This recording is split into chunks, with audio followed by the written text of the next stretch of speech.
Good morning. I don't know if you can hear me because it's kind of loud in here.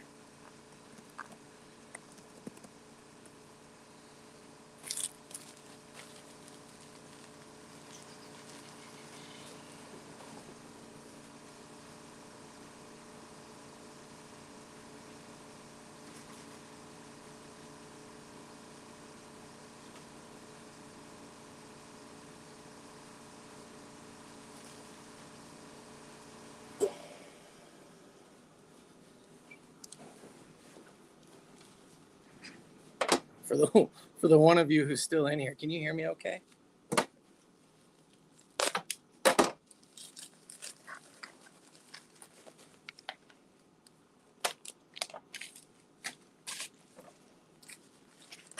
Good morning, good morning. Just drink your last cup. Oh God, that sounds terrible.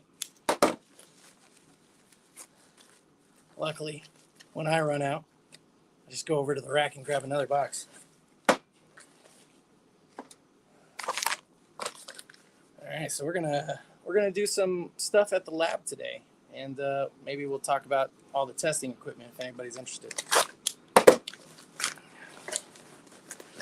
And right now, I'm just opening up all the back orders for testing because I've been sick and behind. Rub it in. Panic mode. I'd be in panic mode too.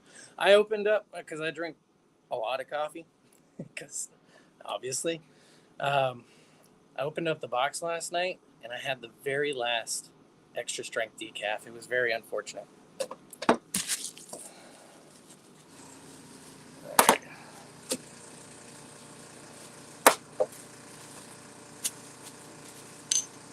Okay, by the way, if any of you decide to send me samples, include the form, please. Otherwise, I have no idea who the hell to send the results to. Can't always know and can't always read either. So, for those of you who are sending in the sheet, thank you very much.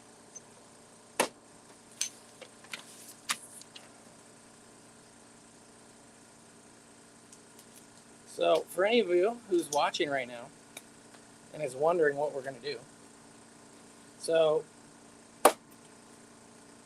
at the testing lab here at KYP, we use what's called a gas chromatograph, and that's going to be this guy over here on my left shoulder, I guess, stage right. This is this machine, and you might notice it's a little bit old, but that's okay. It works great. You know, it's still good enough to do all the research on, and that's actually a lot of the published research when you talk about looking into cannabis methods, cannabis testing methods, stuff like that. A lot of the research actually used this model, gas chromatograph. You'll find this in a lot of academic literature. That's the Agilent 5890 Series 2 in my particular case. I've actually got 4 of them. The other one's over here. And then this guy is a mass spectrometer. This is called a headspace sampler.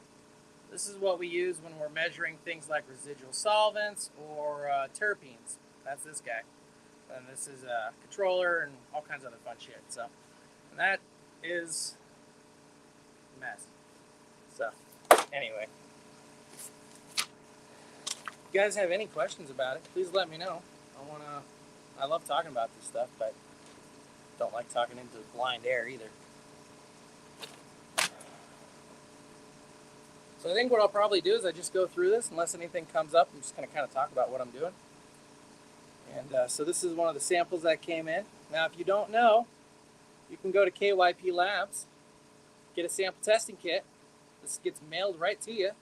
You put a tiny amount of flour in this guy, and then you send it back to us, and we do our testing. So that's what we're doing today. I'm going to test some plant medicine, and we're going to do some sciencey boom shit. And, you know, if you have any questions about science and plant medicine. Good morning, Sandy. Good morning, Bearded. Doing pretty good today. Everyone in the house has been sick for 2 freaking weeks. And I'm still not better, but I'm trying to get caught up before all the Thanksgiving madness, you know, try to take it off. Now, I'm going to be doing a lot of the testing stuff today, but we do have other stuff that we're going to be playing with, including this guy, which if you've never seen one of these before, this is a chocolate wet grinder. So we're going to be wet grinding a hell of a lot of chocolate for a bit. And we're going to also infuse it with stuff and make things for Thanksgiving. All right, so we're going to start with this one. Necro Juicy Fruit. By the way, I don't know what the hell I'm doing with this live stuff, so suggestions are welcome. All right, we're going to do some juicy fruit. I think that's what we got here first. Yeah, we're going to do some juicy fruit, I think. Yeah, we got juicy fruit. So we're going to do juicy fruit first. All right, so, when we talk about doing cannabis testing, there's some things that are super duper duper duper super crazy important.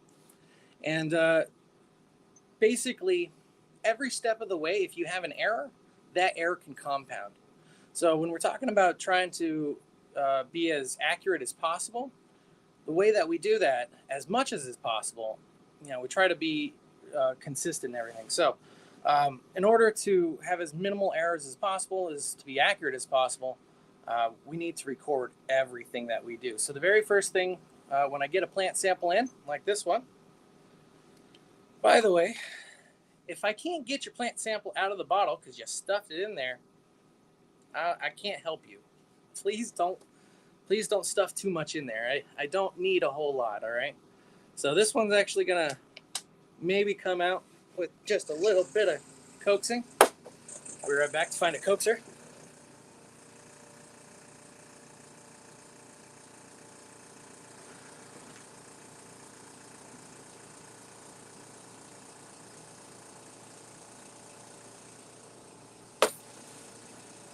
All right. Coaxing equipment acquired. It's a toothpick, by the way. So now I got to go and fish this fucker out of here. I mean, this thing out of here. There we go. I'm going to have to get another camera so we can actually show some of this cool stuff. But here, hopefully you can see that. Doesn't look like it's focusing, but that's okay. Too much weed always sounds great, an idea.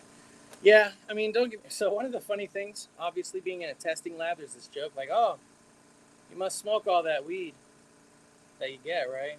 Yeah, little for me, little for the tester, right? No. See, the thing about that is, I bet everyone who grows knows somebody who also grows, and they wouldn't smoke their stuff. So I don't know the people who are dropping off. I don't know what potentially could be in here, what may not. And, it's a small sample size, so it's not like it's a big loss to just test it and get rid of it. But anyway, so yeah, I don't go and consume these because who knows what the hell's in it. I mean, I can test for cannabis, but I can't test for anything else. With my equipment, I can test for cannabis or I can test for cannabinoids, but I can also test for terpenes.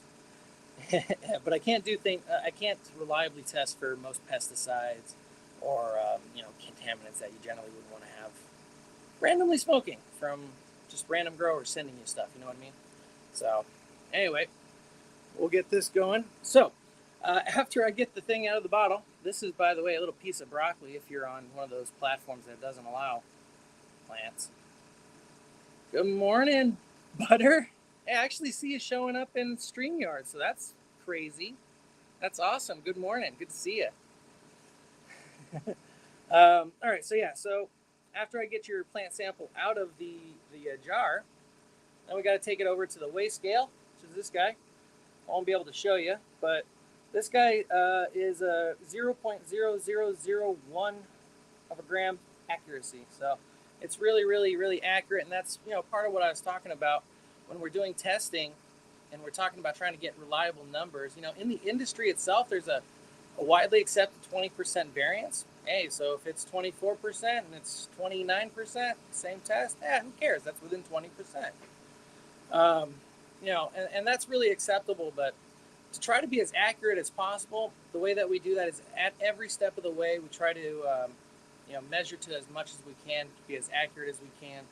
And to that degree, We use things that are easily repeatable, at least for humans, to try to be as easily repeatable, and hopefully with the goal of that to reduce a lot of the error that comes downstream. So this plant sample is very small. You'll see that, but that's actually too much to test.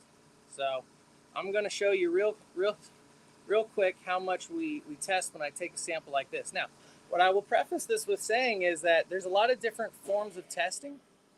And when we're talking about state compliance testing, the amount of cannabis you have to submit is higher because we're doing like batch testing, right? So we're testing a couple pounds and checking for homogeneity and finding a reasonable baseline that you can say represents this batch. Now, the difference for that is with KYP testing, when you send me something like this, we're just doing a little pinpoint, right? What you're going to get is you're going to get a representation of whatever this bud was and kind of its state of condition. Now, that may or may not be representative of the best, may not be representative of the worst either, but because we sample so much, for this particular testing, we sample so little because we're mailing it and we don't want to have to deal with a whole lot of hassle if somebody opens it up, which, by the way, is why you include this now ripped sheet with your package. If you don't include this with it and USPS opens it up and they go look at it, well, they should probably know that it's for testing. But nevertheless, without this, you might get a nasty email and they might just throw the package away. That's what they're going to, by the way. If you ever get a call from USPS postal inspectors telling you they have a package for you, blah, blah, blah, ignore it. Just ignore it. The thing about sending any kind of mail in the United States is there's no way to prove who sent what or that you were even intended to be the recipient of it. Okay? So if you ever get a call from the postal inspector saying, oh, well, we opened this package, blah, blah, blah, just be like, I don't know what the hell you're talking about. That's it. That's all you got to do. Anyway, so we're going to test this guy. I'm going to weigh this as it is just to show you kind of like how much this tiny little amount of bud is, and then we're going to show you exactly how much less we use when we test. So be right back.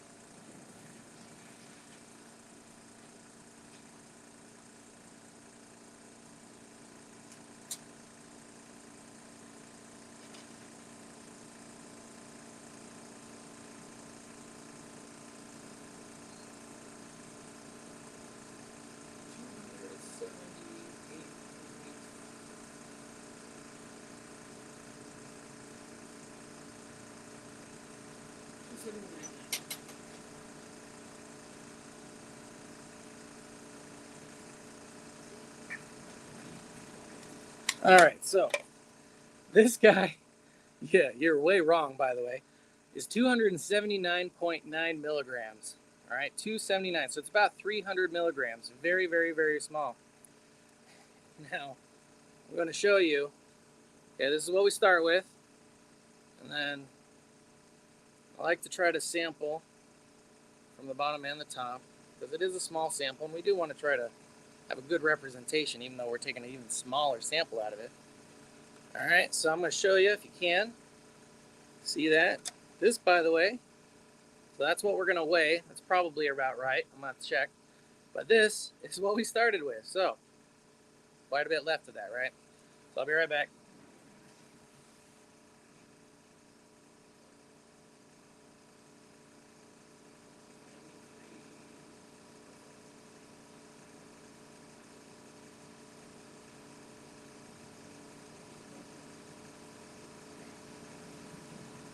All right, so we were pretty much right on the money. 92.3 milligrams. That's roughly what I go for, about 100 milligrams when we're testing flower samples. All right. So once we weigh it out, I'm just put it, well, all right, so something that what I normally do is, which is not necessarily seen right now because I'm on camera utilizing my camera, but the other thing that we'll do as part of this process is take the camera and get some nice macro and wide shots, the best as we possibly can for this. I didn't do that this time because I'm on camera and not really thinking through it, but we'll try that for the next one. All right, anyway, so after we weigh about 100 milligrams, that's what's in here, 92.3 I think I said. Let me write that down because I will forget.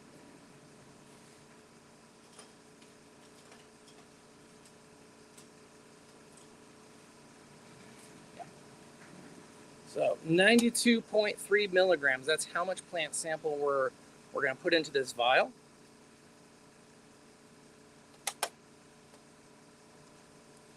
All right, so that's that. And that's pretty much all I do for that. So got about 100 milligrams. 100 milligrams of flour material in the jar. And now what we do is we add solvent. So I'm going to bring this into camera view. It's a little awkward here, but so again, talking about, accuracy and results and trying to be as consistent and accurate as possible. Now this thing you might notice is set for like 11 or 12 up here, something like that, which is fine. What the number is doesn't actually matter. What matters, it does matter, but ultimately what matters is being consistent from sample to sample. So what this thing does, basically it's a measured repeater, and you pull this thing up and it's supposed to draw in from your solvent. So that's what this is. This is our GC solvent, okay, which is 800 milliliters of acetone with an internal standard called methyl stearate, excuse me. Methyl stearate is completely non-toxic, safe to touch and stuff. So it's really, really useful. And it also, for testing purposes, the methyl stearate comes first before any of the cannabinoids do. So the reason why we have an internal standard, again, so this equipment right here is older than me, basically. It still works great, but because it's so old, it lacks some niceties that newer technology has that allows for injections to be consistent, or at least more consistent, right? So what an internal standard allows us to do is we put the internal standard in the acetone, and then through this device, which is called an auto sampler, this leaning tower of auto sampler, this auto sampler will go ahead and take out the vial, put it in there, take out a measured amount, and inject it into the GC for running. That's really helpful because that machine is a lot more consistent than I could possibly be with with a syringe and manually injecting every single time. However, it is still imperfect. It's still a machine and it still makes mistakes, but it's still also, and along with that is just that each injection is not perfectly consistent, right? So what the internal standard allows you to do is how much quantity of it is or whatever, but the internal standard allows you to do an injection, and you can do 3, 4, or 5 back to back. And what you'll see is in the peaks, if the internal standard is here for most of them, but on this injection, the internal standard is lower, what you know is that injection's off. And you can do a couple things with that knowledge. You can use what the internal standard came across as to basically adjust the numbers that came through the machine, so you can adjust it to what the internal standard would be. And that's a fairly decent way of doing it. It's not the most ideal, right? The most ideal is just to have the injection that has the internal standard at the levels that we see, the same levels that we see when we run things like our calibration standards. And when we have that kind of stuff, we can know that our injections are very consistent. But when one is really off, basically you have two options, which is to say, okay, I'm going to discard that. I'm not going to use that information. I'm not going to report on that because it's so off. And the only reason why you would typically do that in this particular case, right, when we're testing flour, the only reason why you might really want to do that if you want to test minor cannabinoids, things that are really, really already dilute and may not show up unless you have a full complement of testing for it. Anyway, so that's what the internal standard does. It allows us to make sure that this thing is as consistent as possible and correct for whatever minor inconsistencies there are, so that we can get a result and feed it through the rest of it. So we got 92.3 milligrams of flour sample. The next thing we're going to do is add our solvent. So this is acetone, like I mentioned. Acetone's a great solvent for extracting cannabinoids out of plant material, especially if you are not particularly caring if it grabs everything else, because acetone will grab everything else. So I'm going to grab a vial for this guy.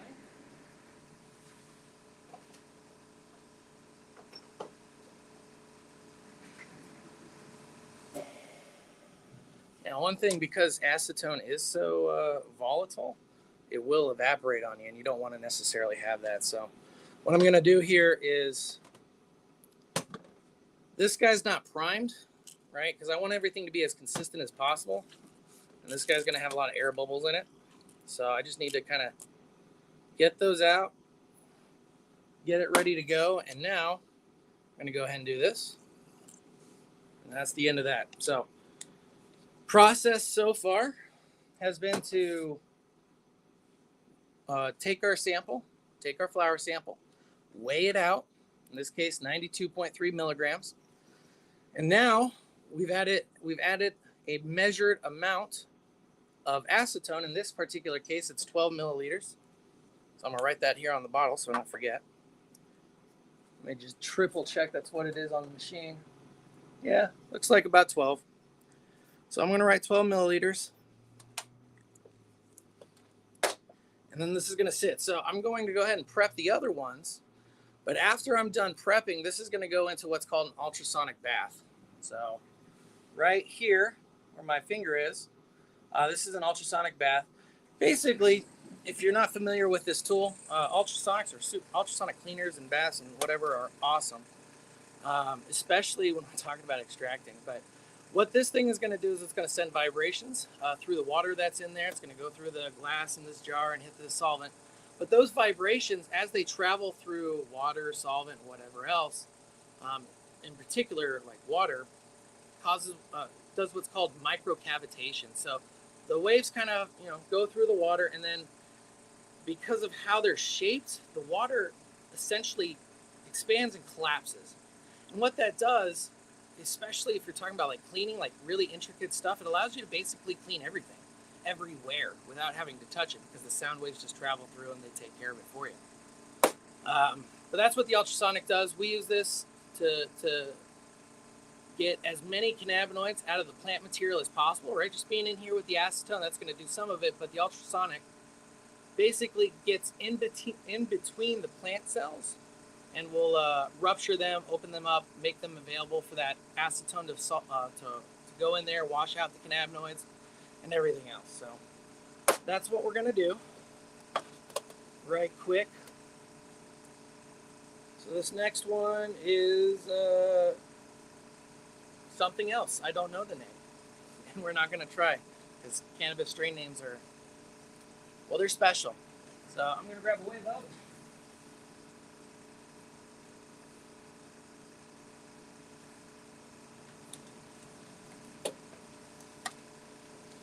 All right. So hopefully this one just comes out.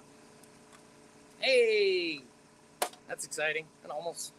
That rarely happens. It really does. Hey, Cosmo, I'm sorry, man. I just now seen you. See you in the chat. It's good to see you guys. I appreciate you hanging around. And, well, sometimes it's just boring to be at the lab by yourself. So this is kind of cool, too. I like talking about it anyway. All right, so here's our next one. Again, so these things are real small. You don't need much for testing. I'm going to go ahead and weigh this. The actual weight doesn't matter. I'm just curious myself. I'm going to weigh it, and then I'm going to pull out about 100 milligrams from this. So I'll be right back here at the...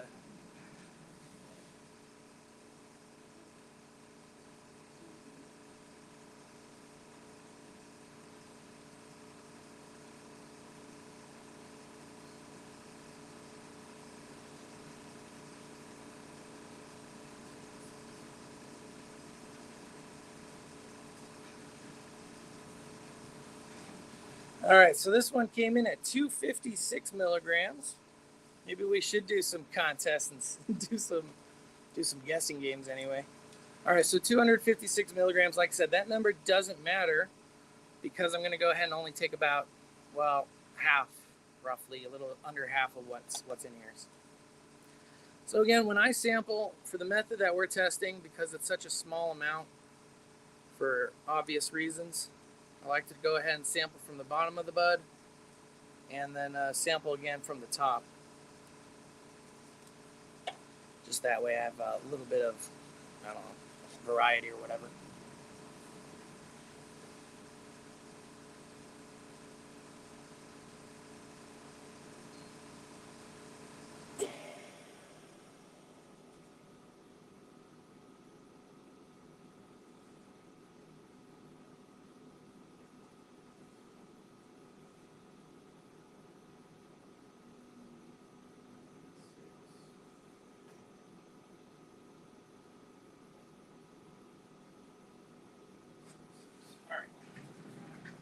So we got 96.6 milligrams on this guy.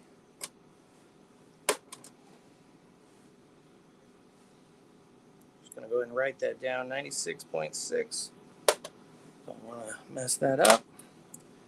So again, when we're talking about accuracy, that initial number, the weighing, every step past that, any accuracy just compounds. And it's really, really easy to get to that 20% margin of error if you're not being particular about it. All right, so 96.6 is what we got in here. Again, I'm just going to go ahead and put in some more solvent. But again, see, this is what's silly about it and why we need an internal standard. So it might be hard to see on camera. There's a little air bubble right here, right at the end. There wasn't one when I filled the last one. And you might think, oh, that's so little, it hardly matters. But again, every change, every error compounds starting at the first. So that little amount of solvent that's right there, that's not going to be in this next one that was in the first one, is partly why we need that internal standard. Because instead of saying, let's say it was a perfect 12 milliliters when we do it, but let's say now this time it's going to be like 11.999, right? Whatever. Well, that 0.01 with a math error with the weighing on this being like 0.1 off or whatever, those will just keep compounding. And it's really easy to go from, say, a 20% test result to an 18% test result with small micro errors like that. So anyway, so I'm not going to worry about it too much. I'm going to go ahead and just flush it out. Yeah, there we go. Now we can see, right? All right, there it is. So 12 milliliters of solvent goes into this guy, gets a label, and on to the next one. Now the very last one I'm going to do, because it's the last one that I have for running today, when I get to it, is actually going to be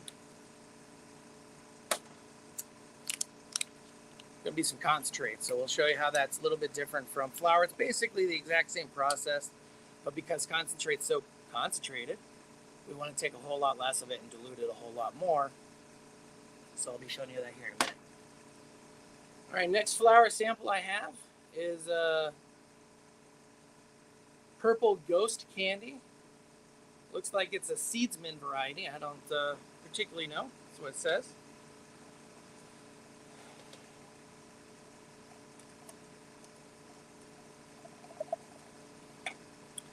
Okay, time to get my fancy dandy.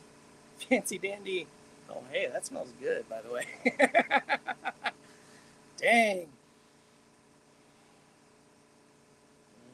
That's nice. I wasn't expecting that. That was really good. All right. So, fancy dancy extractor tool I have to use when you overfilled my darn jars. Okay, that came out pretty nice.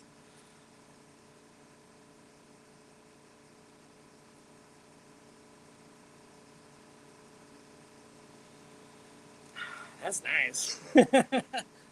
Oh. We're going to have to find out who sent this and give him an extra congratulations. Mr. Henderson. All right. Smells very good, Mr. Henderson. All right, anyway, so blue, purple. This is definitely going to be way too much. Oh, darn. Might have to make an exception.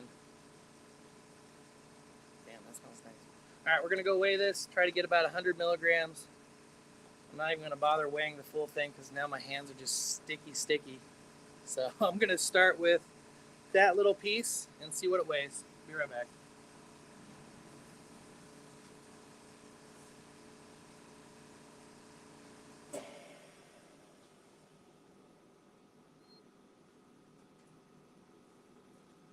All right.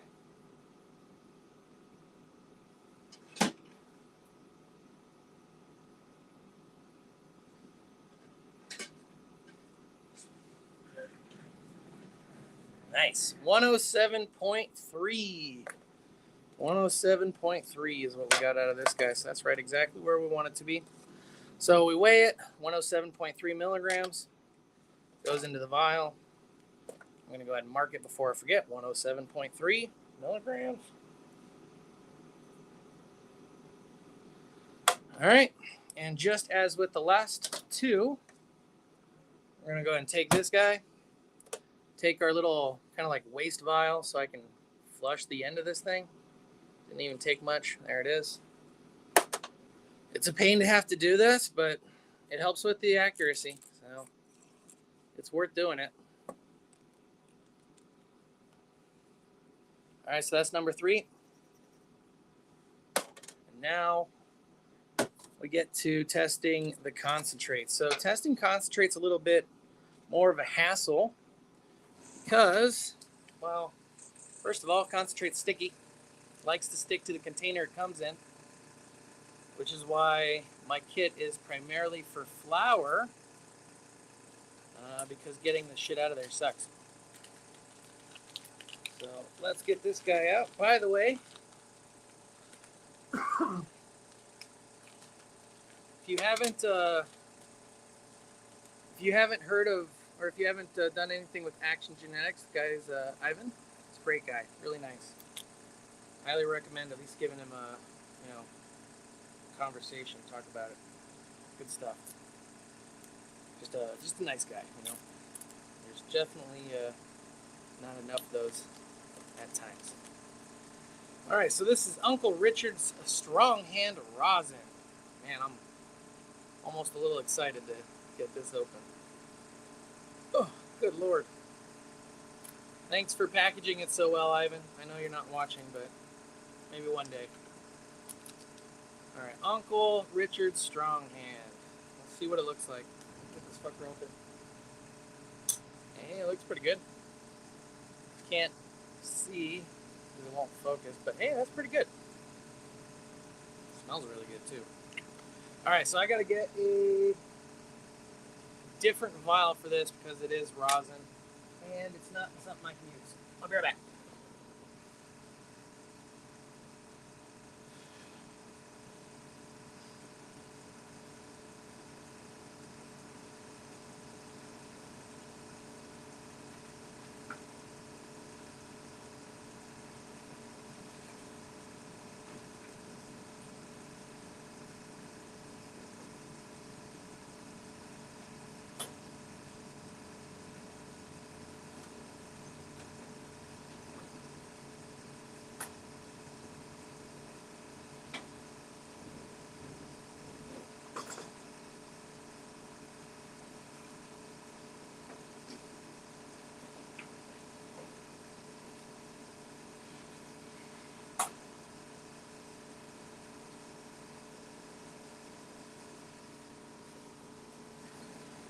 Okay. By the way, if you haven't ordered the test kit, this is what they come in. Just blank vial kind of deal. I like to use these amber ones, so I feel like, I know it makes no difference, but I feel like it's better. Yeah. Okay, so one of the main differences when testing concentrate instead of flour is that I can't weigh the concentrate in something like this. This is called a weigh boat. It's called a weigh boat. You might guess why. It's a boat for weighing things. Yeah, it's true. but I can't I can't put concentrate in here, especially at the small amounts that we're going to be using for testing, generally around 10 milligrams. Okay, so if I put 10 milligrams in one of these things and I was able to actually measure out the 10 milligrams, there's no way in hell I'm going to get it back out of here because it's so sticky. So instead, what we do is we tear off this guy. We're going to take this toothpick, my super fancy extraction tool, and we're going to take about 10 milligram sample out of here. Hopefully not crazy more, because if I did a lot more, then I got to dilute it a lot more. But we'll talk about that here in a minute. So I'm going to go ahead and weigh this, and then the next thing we're going to do is we're going to take some of this rosin out of there. So bear with me.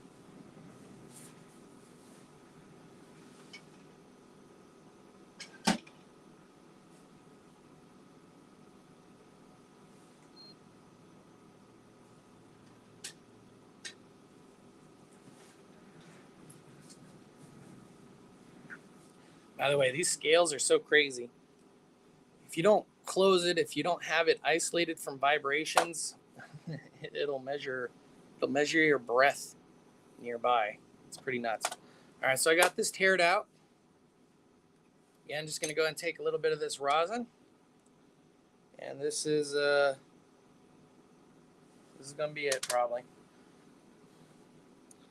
So again, if you can't see, it's a really small amount, and this is actually kind of a lot, but I expect to lose a little bit on the toothpick and so on and so forth. So all we do with this, guys, take the vial, try to get it in there and rub it on the sides.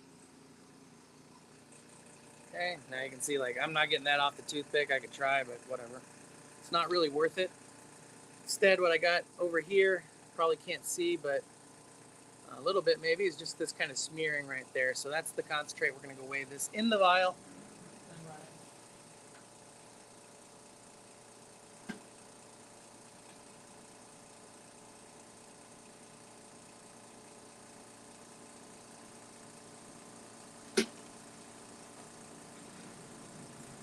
All right, 16.4 milligrams.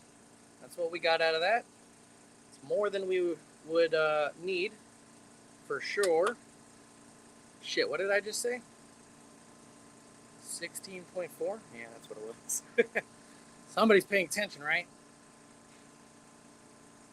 16.4 milligrams. Okay. So just as with the flour, very last part of this, I'm going to clear this little air gap, which if I was doing a lot of these back to back, not a problem. I would just go ahead and use this to my advantage, but I'm only doing 3 and I started with the full thing, so I want to be consistent. Oops, I didn't mean I'll put all that much in there. All right, there we go. So last one, and that's that. Boom. All right, now because I smeared this basically on the inside, I'm putting this upside down so that the solvent is above where the concentrate is. It's already dissolved most of it just with this little bit of shaking. So what I'm going to do now is label this so I don't forget what it is. Also, can't forget to put that it's 12 milliliters. One thing that I hope to do in the future is instead of going volumetrically, like this thing says, okay, 11, 12 milliliters, right? In the future, rather, what I'd like to do is weigh the vials before with flour and then after solvent, so that you can then more accurately rely on the weights instead of having to rely on gravimetric measurements. All right, so that's 12 milliliters. This is rosin, Uncle Richard's. Uncle Rich. Rosin, and this is from Action. Hey, Ray. Good to see you. Ray's been so patient while I've been sick. I got this for you, Ray. We're about to run it here in a few minutes. All right, so After we take our measurements of what we're sampling, put it into the solvent with vials, that's to do the extraction. And then to finish the extraction process, that's where I'm going to go ahead and this guy right here. This is the ultrasonic bath. I'm going to go pop these guys, all 4 of them in there. They're going to go for 10 minutes. It's going to be a little loud, so we'll see how that goes. But after about 10 minutes, pretty much any extraction that could have happened in here is going to be done. Once we extract, cannabinoids will be in here, but they'll be loosely distributed just because. So what we'll do after that is to homogenize these jars with a vortex mixer. That'll run for 2 minutes. After that's done, then we'll finally take our samples out of these and start to put them into auto sampler vials so that they can go into this guy. And then once all that's done, I got to put it into the computer, which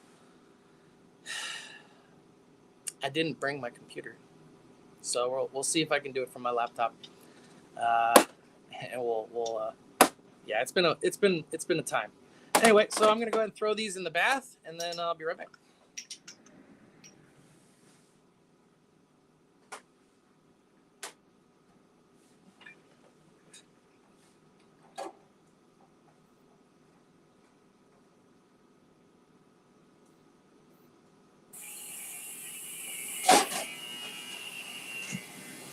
Okay. So I don't know how loud that is. It's loud in here, unfortunately. But if you can hear, let me move that way. So if you can hear, that's this guy. And the sound that you might be hearing is the ultrasonic waves that are vibrating. And like I was mentioning before, as those waves travel through the water, they hit the vials, they hit the solvents, etc., etc., it causes cavitation inside of the solvent, inside of everything the solvent's touching, which also is touching the plant matter and all that good stuff. So that'll basically disrupt the internal cells, which is, by the way, never stick your finger or anything else into the ultrasonic cleaner, because that is a good way to basically microwave your insides and destroy all your cells. So that's what it's doing. Another name for an ultrasonic cleaner is an ultrasonic cell disruptor, used in microbiology to disrupt cells so you can look inside it and shit. So that's what that guy's for. Don't stick your fingers in it. And we're going to go ahead and just extract the cannabis from this guy. And while that's running, because I've been running my mouth, I'm going to go ahead and have a drink.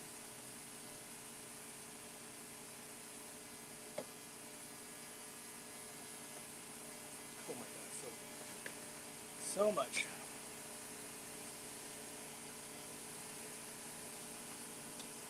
So while we're waiting, you guys have any questions about, I don't know, anything? Plant related or not? Ugh, got acetone on me.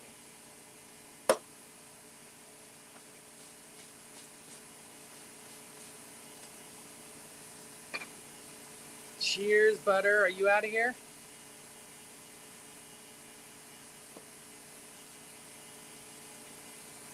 Let's see, what else? And we're going to vortex those. And did you name the contraptions there? Oh, probably not. So let's see if I can do that. We'll start. Okay, yeah, we'll start this way. I'll do a little bit more. All right. So over here in the far corner, this is called a PCR machine. This machine, when combined with basically like cellular reagents and heat, can. This is how we do the gender testing, basically. So this is a PCR. This is how we do gender testing. You can test gender as early as 10 days past germination. I don't recommend it necessarily, just because, like, if you're taking leaves off a 10-day-old plant, that plant's going to hurt. But you can test as early as 7 to 10 days. There are ways to test even large batches of seeds, but that's more for hemp producers and stuff like that. So that's the PCR. That's how we do all the gender testing. And then over here, this is the scale. super accurate, super pain in my ass. Because everything vibrates around here, and you have to wait a long time for it to settle down. Like getting a reading on it while this ultrasonicator is going, like you can do it, but it's just finicky. So this is the ultrasonic bath. So basically, you can kind of say this is the process that we follow. So we have to weigh the samples, we have to add our solvent, and then we have to extract the sample, the compounds from the sample we care about. And then we go over to the testing side, which is over here. So there are three generators involved in the testing process. This is a hydrogen generator, and it produces hydrogen gas. This over here is what's called a zero air generator. This guy, essentially, it has like basically like a catalytic converter is what's in this guy, and what it's used for is for converting, it's for combusting methane that's in the air we breathe, because methane adds to the background and the noise signal of the next piece of equipment, which is this guy. This is the gas chromatograph, and this is in particularly equipped with what's called a flame ionization detector. So that ionization part goes back to why we have the zero air generator. Methane produces ions when it's burned, so that adds to noise in the background. Now, the other piece of this, which is kind of in the corner, I don't know if you could hear it over everything else. This is the nitrogen/air generator, and it just produces nitrogen gas, pure nitrogen gas, which I don't use at the moment. In the past, I was using it, but not currently. Produces nitrogen gas, which helps for sensitivity sometimes, especially if it's producing super clean nitrogen. But it's also producing the air that feeds into the zero air generator, and then feeds into the gas chromatograph. Now, if you've never seen a gas chromatograph before, or if you don't know how the hell it works, basically it works like this. This is a tray where we put all of our vials and stuff, and then the software will know which is which and all that good stuff. But anyway, it picks up a vial and goes to this guy. This is the injector. Yeah, this guy right here. So once we take our sample again, right, it's got solvents, got the cannabinoids, blah, blah, blah, internal standard, all that good stuff. It injects it into a block that's right below it. This is really hard, by the way. Into a block right below it, which vaporizes the sample. So this block is set at, I think, 300 degrees Celsius, if I'm not mistaken. Now, it gets vaporized, turned into a gas, and goes through the gas chromatograph, hence the name. And inside this gas chromatograph is a circle thing, is a column. Okay, now a column. See, I'm actually sitting my iPad on top of it. So this is a column, GC column, on one of them. Oh, I should be very gentle with this. This is my terpene testing column. These things are so fucking expensive, I can't even tell you. If I were to break this, I would just sit here and cry for a little while. Anyway, so I'm gonna take the very expensive thing out of the box so I can show you. At least a little bit. You know what? I'm gonna go find a broken one. I'm gonna show you that one. I'll be right back. I'll lift this back up because it's safer there.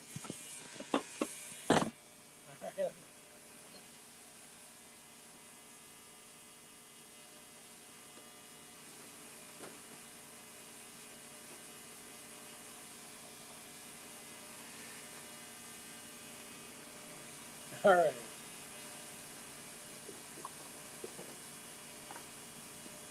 Damaged. Much better for display purposes.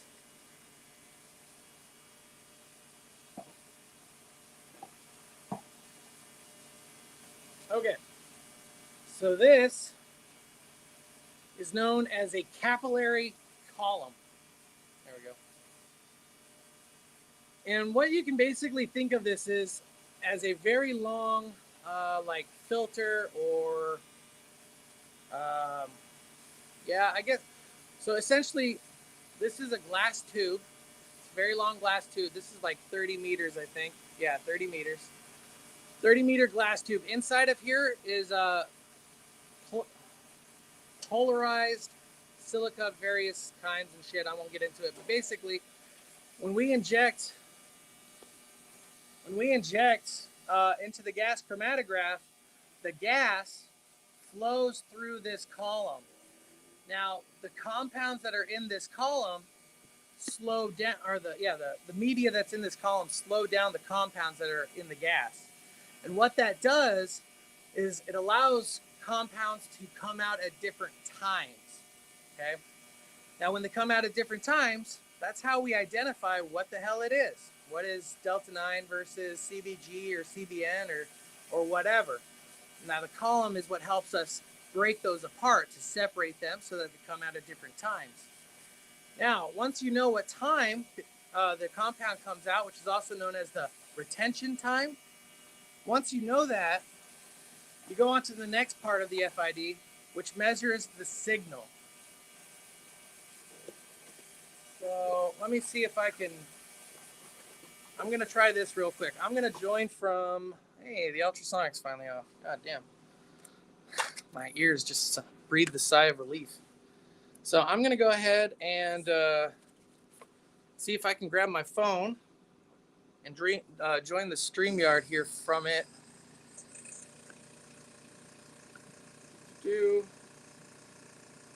See how well this works.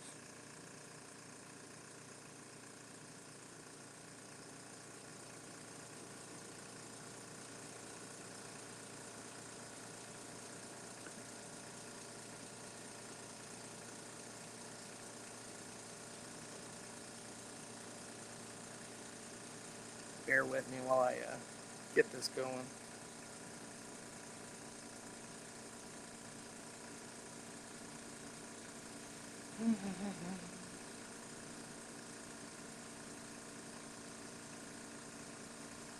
Absolutely ridiculous. That's the one I want. Maybe.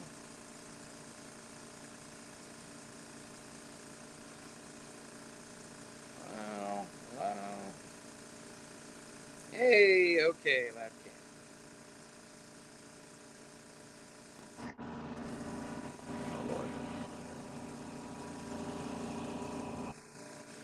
Okay. We're about to get a whole hell of a lot of echoing. That's gonna be bad. Alright, so let's see.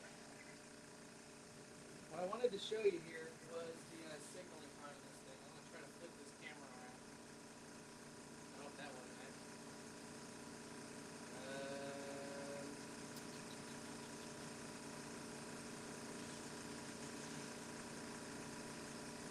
That camera. Here we go. Alright.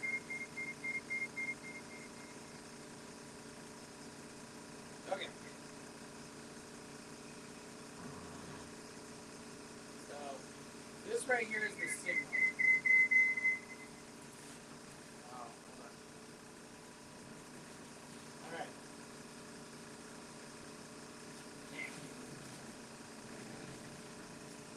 Okay, anyway, that's kind of a hard thing to show, but I don't have the software up, so I can't show you that at the moment, but I'll see what I can do here in the future. Anyway, so once we inject into the gas chromatograph, it goes through that column. The column separates compounds out, and they go through what's called the flame ionization detector. And all that does is measure how many ions came out at any particular time. Now, the way that calibrating works, the way that when we test to make sure, like, how do you know it's, say, 10 milligrams, right? Well, the way that you do that is you start with a pre-calibrated external standard. And that'll be like, I'll grab one and I'll show you, in fact.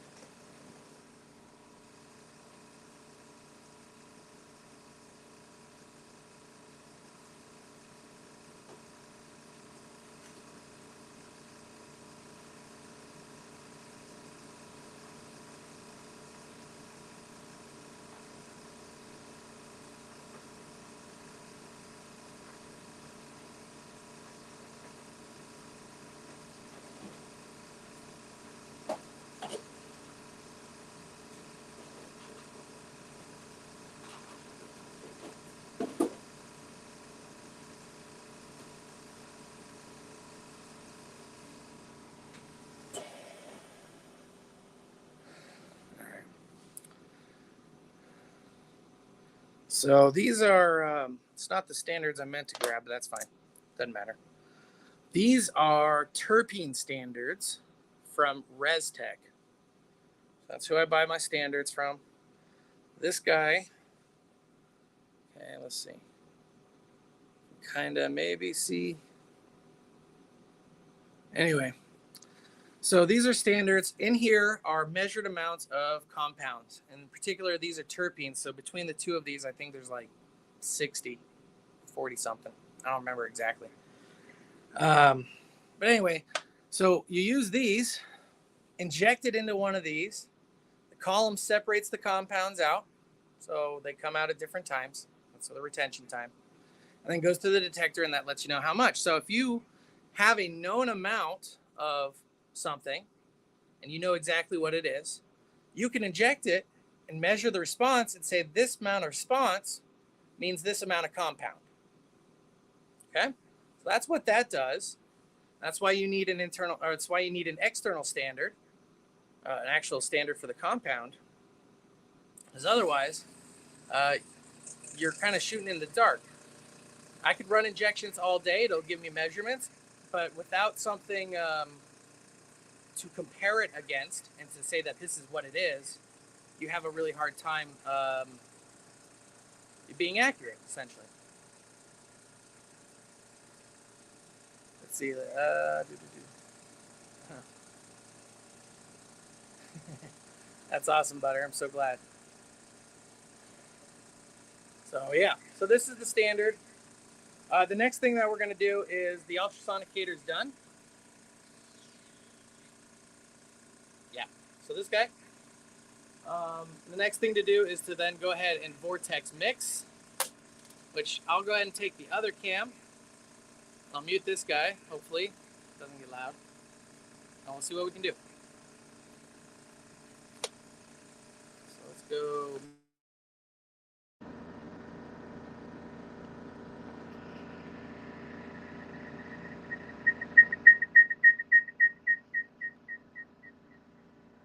This guy's muted.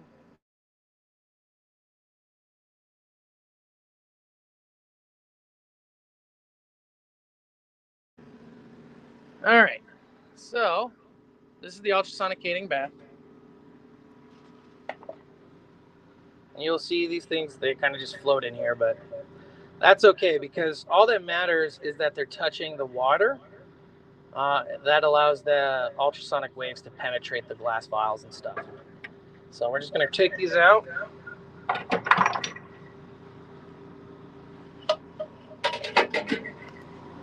And then the next thing to do is to vortex mix them. Again, this is just to make sure that everything's as homogeneous.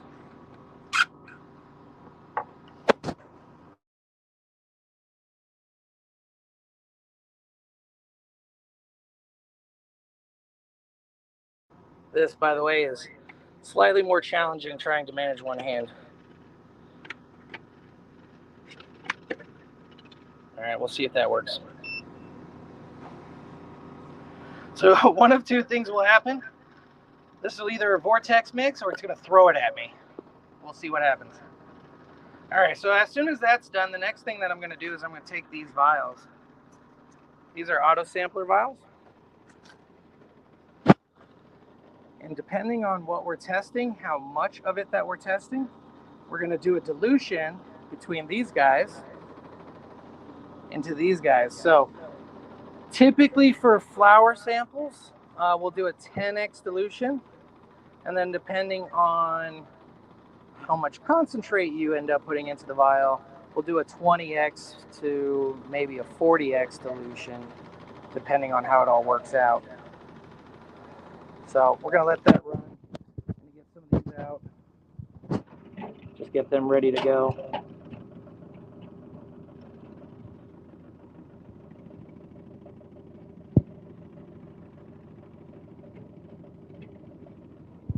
And we'll come back over here.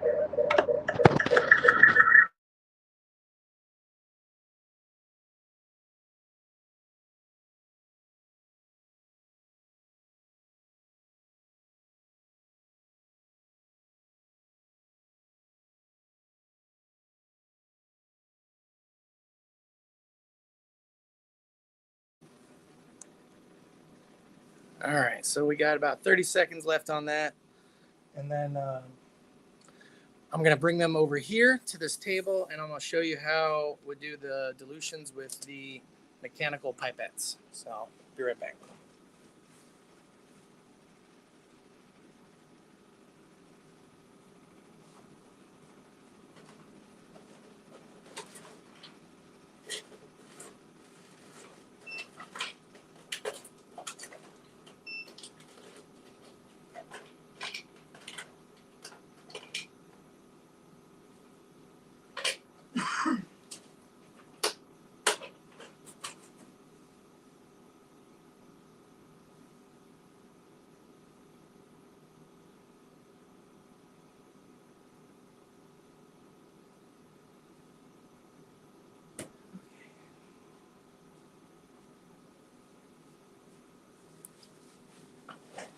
All right, so I went ahead and grabbed the actual ResTech standard that I'm going to be working with here. This guy. This is the suck part about testing. This little freaking vial is more than a house payment. I have to crack it open every single time I run this machine, or I risk the idea of it being inaccurate.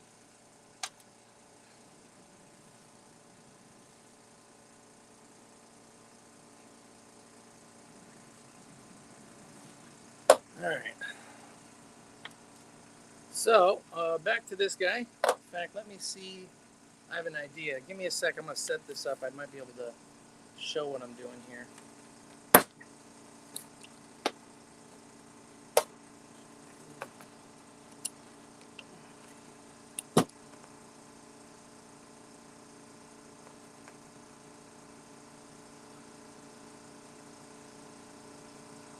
Yeah, it is. Sucks.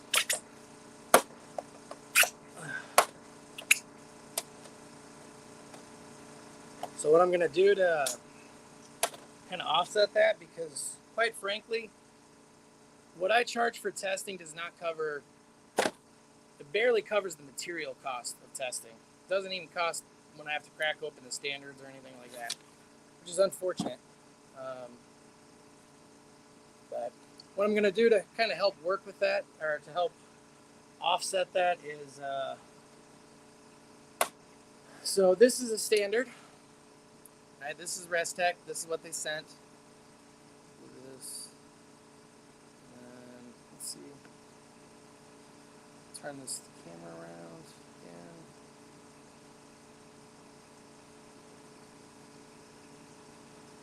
Okay.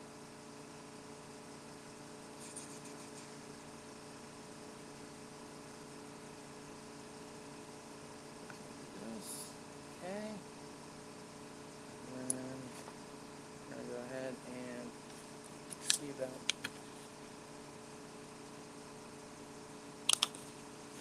Oh my god, this magnet is killing me.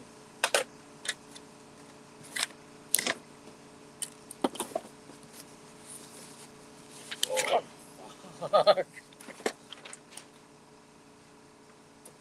Okay.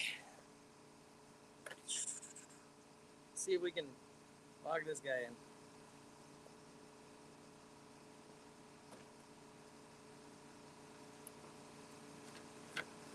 Okay, cool.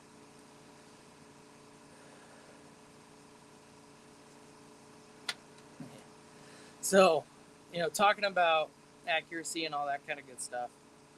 Like I said, this thing is super fucking expensive. The terpene ones are even worse. But what you're paying for is you're paying for the idea that somebody somewhere says there's 1,000 nanograms per milliliter in one of these vials, and then you can use that, take that basically to the bank and run with it. So, realistically, I don't charge enough to pay for what it costs to do the testing and all that kind of good shit. So my plan is, instead of having to buy another one of these, I'm going to make my own, since I have all the individual cannabinoids. And my plan is I'm going to go ahead and make my own, and then test against that with this with this standard. So my thought here is that there will be a degradation in accuracy. Like I said, every step when you take a measurement, every step past that is a potential for that to veer off just a little bit.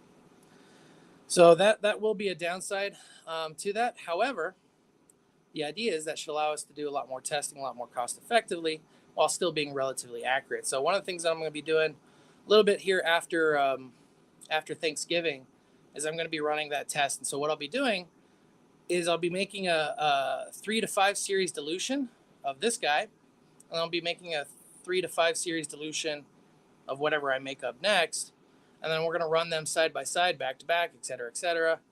And then we'll do a run where we then use, instead of this as the calibration source, we'll use our injections as the calibration source. So we'll have one set of runs, and we'll do this within a period of 1 day, because it takes a while for these tests to run. It takes 11 minutes start to finish for the gas chromatograph to run a test, right? So that's how long it takes for it to inject it, for everything to come through, come out of it, for it to reset, get back to the temperature it needs to be, et cetera, et cetera. It takes 11 minutes. Now, by contrast, terpene testing takes between 30 and 50 minutes. It's crazy. Terpene testing is really, it's why partly why terpene testing is so expensive, is it takes a lot more time. And, basically, when we do these kind of tests, a lot of it's still manual. There's still a lot of calculations that have to be done manually to make sure that things are, as accurate as they possibly can be. Anyway, so getting back to it. So we ran these guys in the vortex mixer that just does this for 2 minutes. And all that really helps to do is make sure that it's really nice and homogeneous. Now, this is still too concentrated to inject into the gas chromatograph. The gas chromatograph is super, super sensitive. It can see down to, last I tested it, and so this is one of the things that always changes, right? There's methane in the air, and that changes day over day too. And this machine is so sensitive to all of that. It's crazy. But the last time I tested it, we were down to 200 parts per billion. That's what we could see before. Basically, electrical noise and compounds at that level basically look the same. So over 200 parts per billion, we can identify when it's a compound. But because we can see things that are 200 parts per billion, it does mean that we're seeing, really, really deep down into it. And the more compound that you run through the gas chromatograph, the less accurate it will be. So that's why when we did all these, try to get all the flour samples to about 100 milligrams, and to get the rosin sample to about 10 milligrams before dilution. Anyway, so what I'm going to do now, so I got these mechanical pipettes. You can't see that in the shot.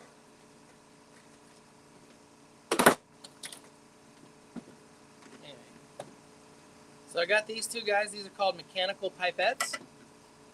And that's basically what I'm going to use to take a measured amount out of here and a measured amount out of the solvent. Remember, this is what we filled these up with, these guys, these four.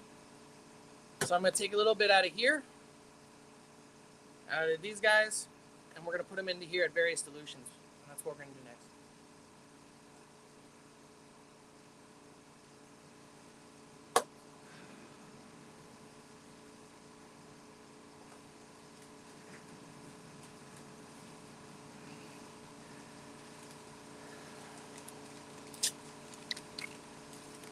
So there's two things when it comes to these vials that really I care about, which is what the dilution factor is and what number it's supposed to be. So right now everything's blank. There's that one. So everything's blank. In the GC, there's nothing in there. So I'm just going to start at number 1. I'm going to start at number 1 and go from there. So I'm just going to move left to right. The first one in front of me is the rosin. So as you'll recall, 16.4 milligrams. And that water bath kind of screws up the markers sometimes.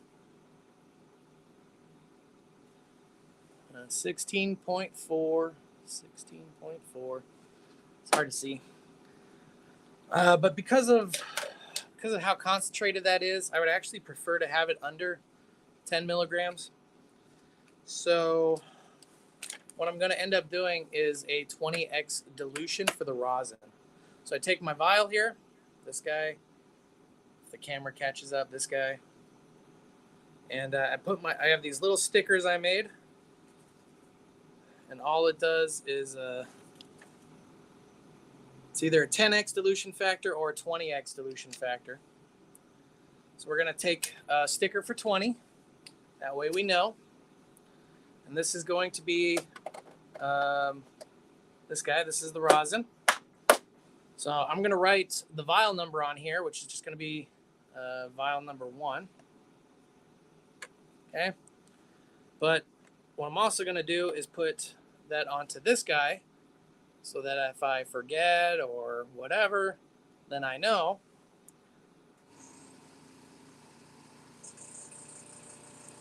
Vial number 1.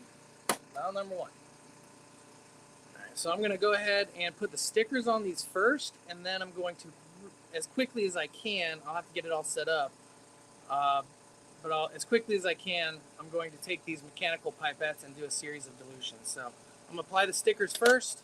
The rest of these are all going to be 10s because they're flour and they're all under 100 milligrams or right at 100 milligrams.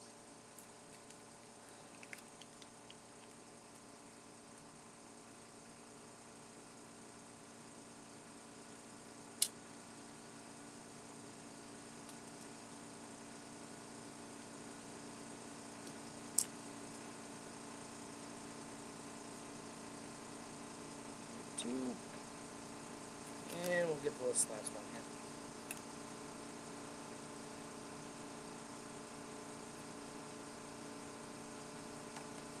All right. So actually, I need to put numbers on these real quick. Already labeled number 1. I'll just go ahead and do through 4. Hey Ray, I'm really glad you enjoy it. Oops, shit. That's not number 1. I already did number 1. Number 2, that's definitely a 2. It's definitely a 2. I know that looks like a 1 on camera, but that is definitely a 2. Okay, that's not a 2. I gotta fix that.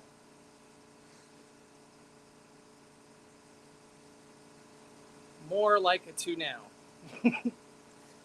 Alright, excuse me. And we'll get vial number 3. Man, these things are so small, it's hard to write on them. And vial number 4. So again, the only vial that's different here is vial number 1. That's a 20x dilution.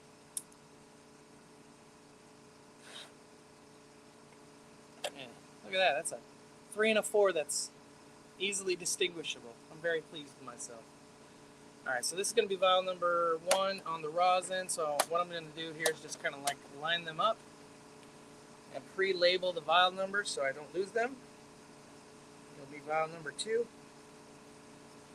which I need to update my sticker that I send on these things so I can just have a spot for it. Vial number 3. And number 4. All right. So, oh, that's from someone else. That was earlier run. I don't want to screw myself up on what that is. All right. So we're gonna get these out of the way.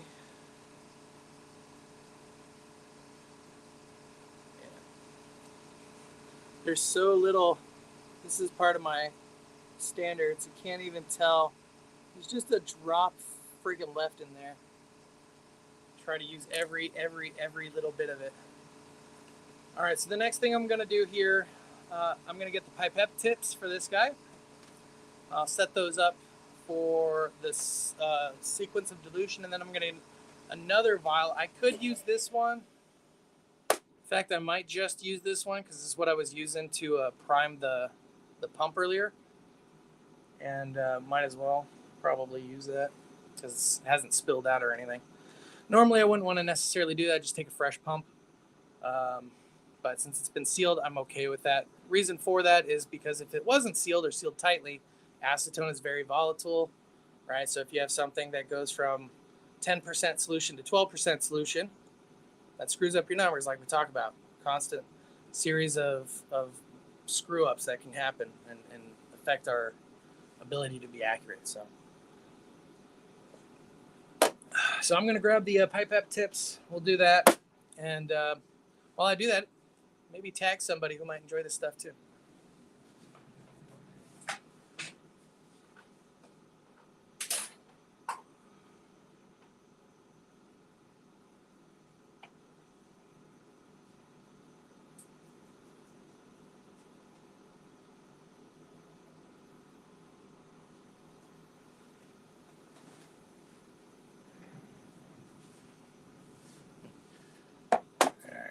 So let's see what we can do here. I'm going to move this back.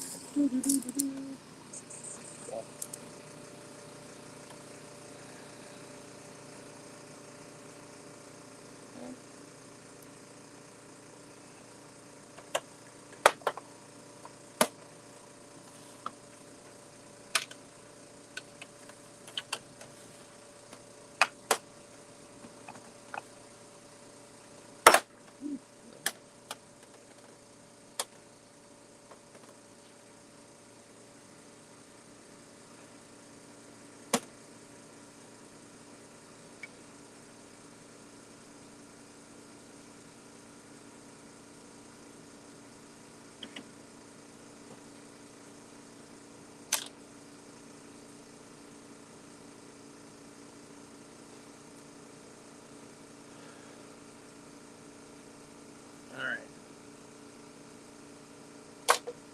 So pretty much this is how it's going to work.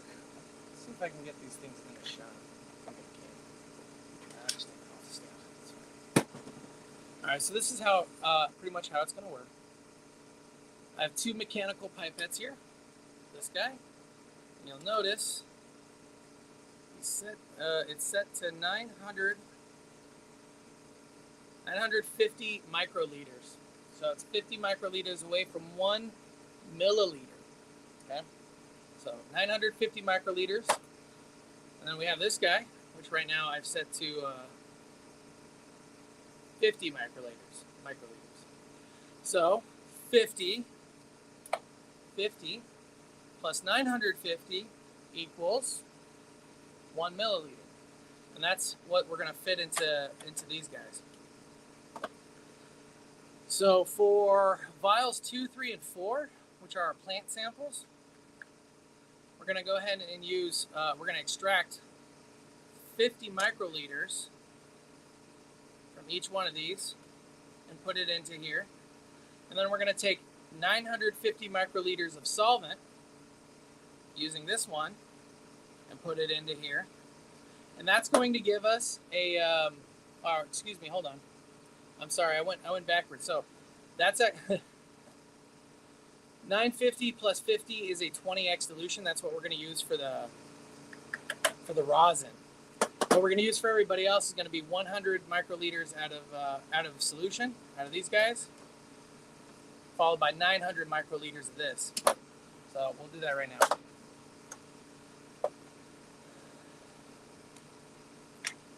So for this one, I like to just get everything open, especially when there's not too many of these.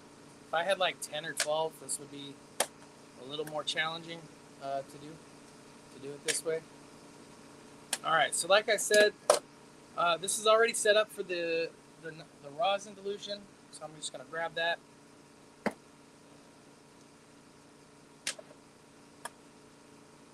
So this is our gas chromatic, our GC solvent. This is what we inject with. It's the same thing that the plants are have been soaking in. All right, so that's 950 milliliters. Boom. So that's in there. Now I'm going to adjust this to 900 microliters. Excuse me, I said milliliters a second ago. So now it's 900 microliters that I'm putting into each one of these vials. So this is just solvent, nothing else yet. Now, and just like with the air bubble in the tip on the auto dispenser, this is one of those areas where you want to try to be as accurate as possible. All right, so there's the solvent. Now, the reason I like to start with that is because I only need one tip for the solvent, but I need individual tips for each one of the samples so they're not cross-contaminated. So sample number 1 is 50 microliters, like we talked about. That's for the rosin. So I just get my tip in there. It's hard to show on camera, so I'm not going to bother. But once I get it in there, boom, that's that. Got to discard the tip. I like to then go ahead and cap this so I know, A, that I've done it, but B, none of the solvent starts to evaporate either. So I'm just going to do this real quick.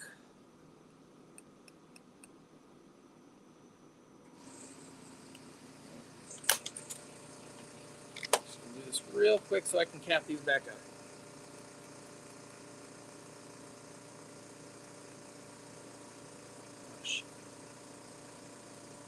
Which I forget now as I'm doing it, so that's why I'm kind of glad. And I didn't reset this to 100 for the flour, so I only put 50 in the first one, which means I need to put another 50 in there. This is also why it's helpful to do these in batches like this, because then you know, you kind of get into a rhythm. You're like, oh wait, I did something different. Hold on, what was that? Was that right? No, it wasn't. All right, so I got 2 out of 4 or 3 that we're going to do for that one. I'm going to go ahead and fix this now to 100. Could have just left it there, but it's actually really good for these things to be stored at their maximum capacity, which for this one is 100.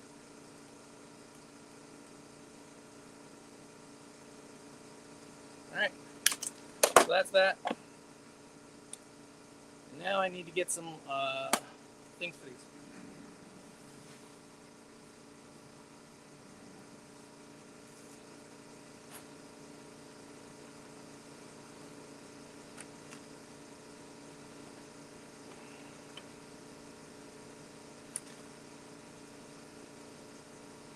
So one of the reasons I like to use this, oh shit.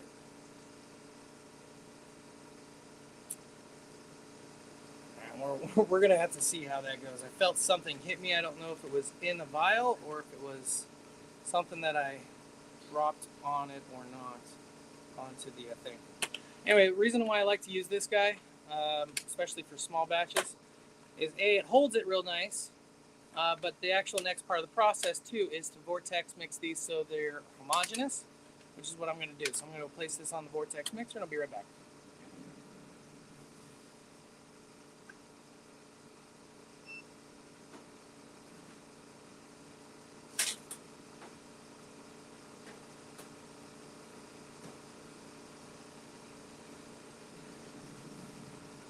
All right, so that's going to run for 2 minutes.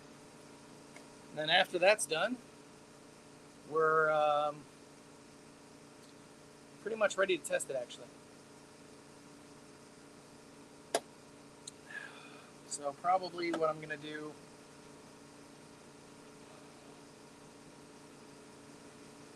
I think I might prep a new set of standards now. I don't know, do you guys want to see that?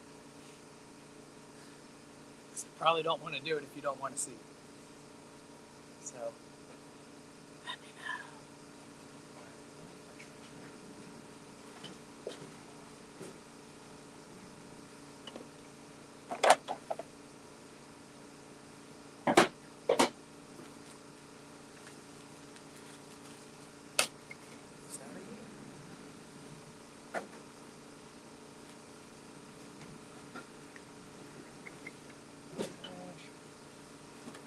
All right, cool.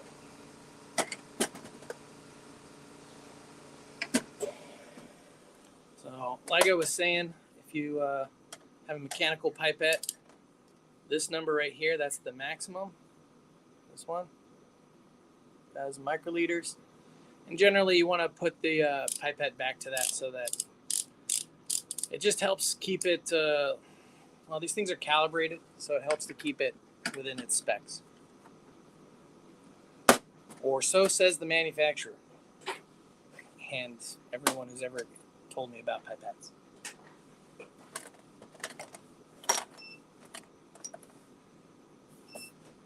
All right, those are done.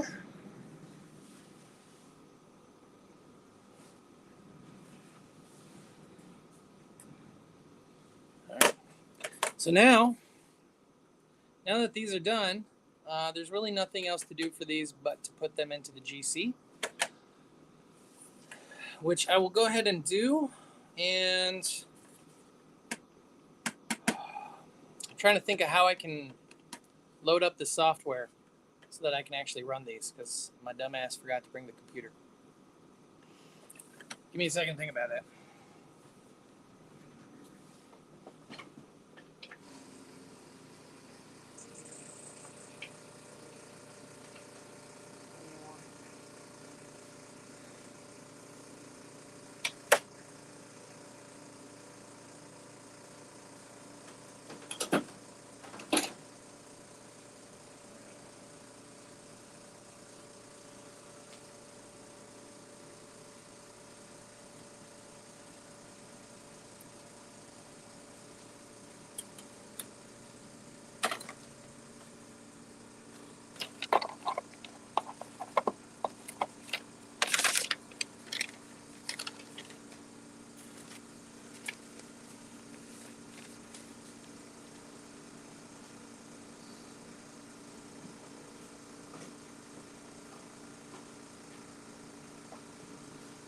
This, by the way, this is just a small aquarium pump,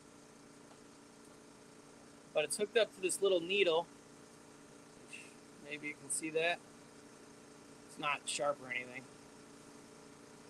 But what this does is, this is just an air pump, so it's blowing air through this needle. And the reason that I have this, why it's set up this way, is when I take a standard like this ResTech standard, okay? This standard has 1,000 micrograms per milliliter. That's great. But what it doesn't have is my internal standard, which is also in that solvent, right? So it's the stuff that's in here. Now, why is that important? With an internal standard added to the calibration, when you inject it, just like when you inject your flower samples, you can compare the internal standard from the calibrations to your injections to know whether or not your injection matched very closely to that of the injection for the calibration. And if it does, that means that injection is a really good source for using for data for your calibrations purposes. If it wasn't, then you'd need to discard it. But the only way you could know that, the only way you would know if you're doing a multi-point calibration thing, if you're doing multi-point calibration, the only way you'd know if you did it correctly is after you've done it. And if you didn't have an internal standard, you wouldn't have any way to correct for any errors that occurred. So you wouldn't know if there was 5% less, injection on your third point calibration. All that just means is, again, it's all about the accuracy, and every step of the way, if you fuck up here, everything else is fucked up. If you fuck up at the weighing, everything else gets fucked up. If you fuck up at the solvent, everything else gets fucked up, so on and so forth, right? So it's all about consistency, and that's what the internal standard allows us to do, is just to make sure that everything is consistent. So, I'm trying to see how much is left in this vial, because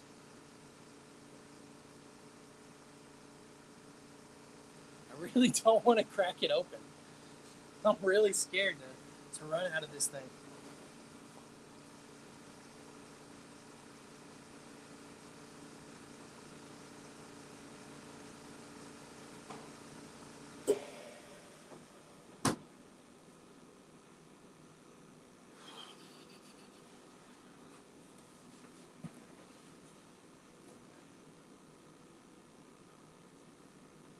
So I think what I'm going to do, instead of cracking that open right this second, is I'm going to go ahead and grab my cannabinoids, weigh them out, set up a vial. After I weigh everything out real accurate, I'm going to set up a vial, add some solvent to it, and I think that's what I'll use. So I think my plan will be, I'll go ahead and set up the faux calibration standard. I'll get that together today. I'll have that run on the back end, because what I'm probably going to have to do is, because I didn't bring the computer, what I'm probably going to have to do is collect all the data, go home so I can log in remotely into the thing, and then enter all the vials, enter all the things, enter all the calibrations. So I can do that from home, and then it'll just run, assuming there's no errors, which is the nice thing about the auto sampler, this guy, is that it lets you kind of do that once you get it all set up. So I think what I'm going to do is I'm going to grab the various cannabinoids, the standard test for 9 of them. I'm pretty sure I have all 9 in one form or another. So I'm going to see about grabbing what I can, and we'll mix together something. So hold on a minute.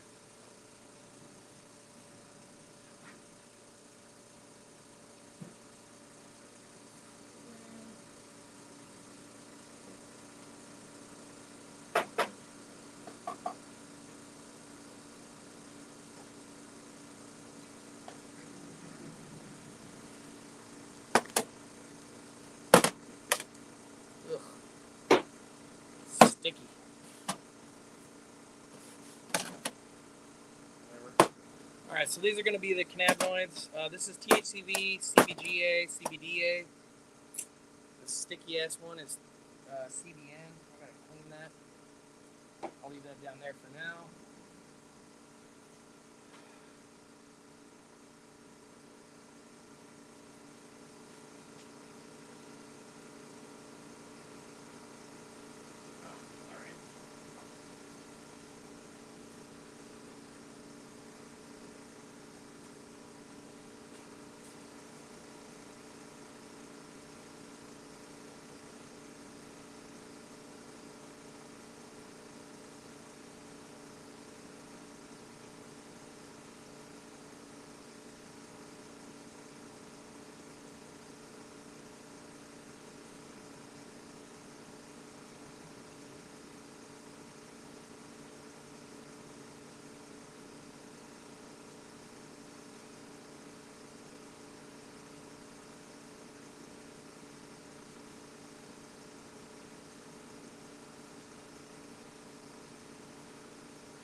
Hey, Jane. Good to see you.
Really want to have gloves for this part because this stuff, some of it is sticky, sticky, sticky.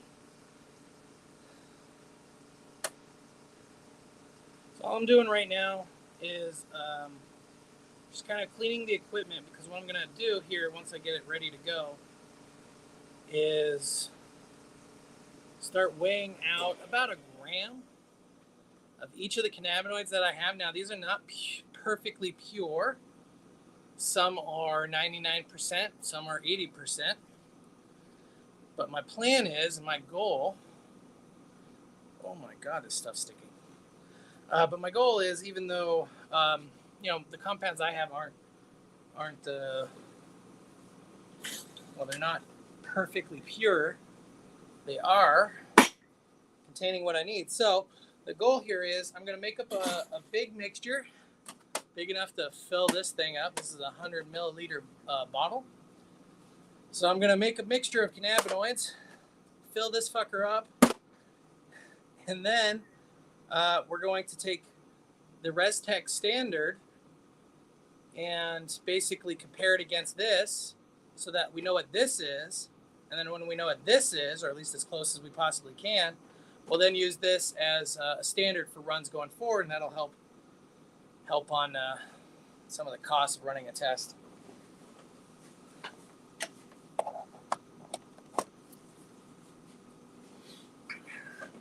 In a cannabis lab, hot air gun's your friend.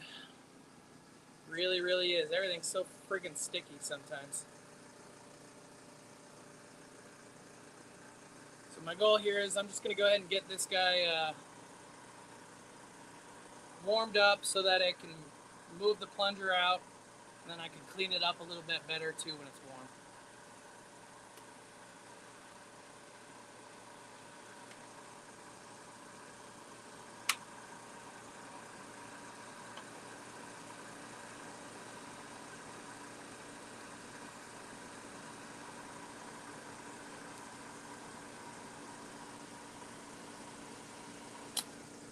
See how that is?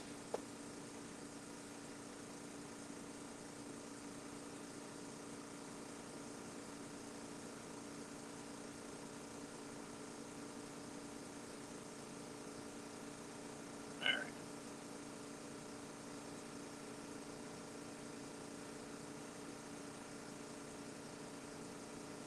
Okay.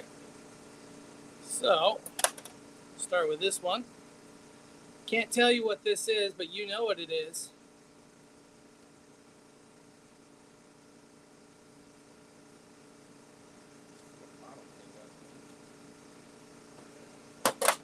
All right, so these things are like freaking rock solid. Just gonna hit it with the heat gun until I can get 1 milliliter out of here. Shouldn't take but a second.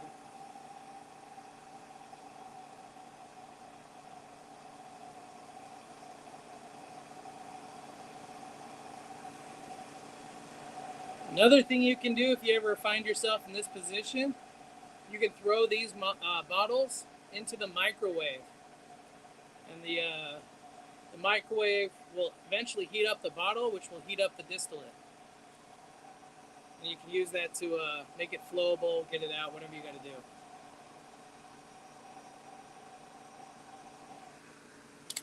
All right, let's see if we can get anything out of there. All right. Nope. It's getting there, but not quite. And I bet you wish you had a dab. I bet I wish I had a dab rib in front of me right now. Rib. I wish I had a dab rib too. Yeah. All right, well, it's not warm enough. Can't do anything with it just yet.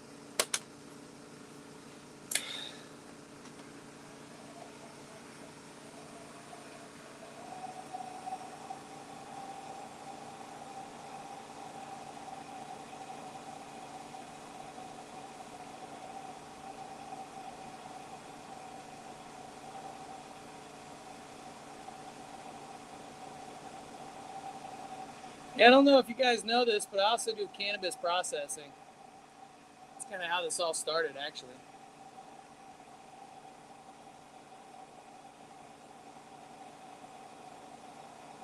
Let's see if that works.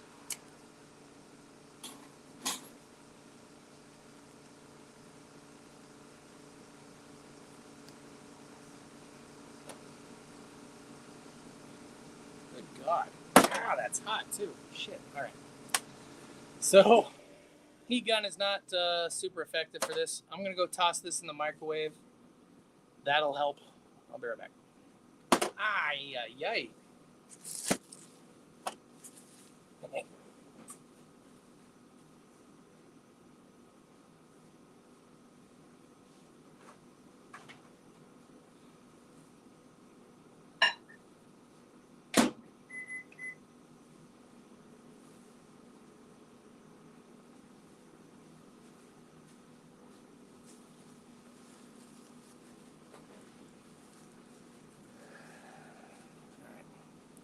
So that's gonna microwave just to get it a little bit more flowable, and hopefully I can take via my syringe here. That's what this guy's for, and I'm just gonna go ahead and fill it to 1 milliliter with the distillate here. As soon as it's warm enough for me to do that, anyway. Until then, I'm apparently just gonna go ahead and make a mess everywhere.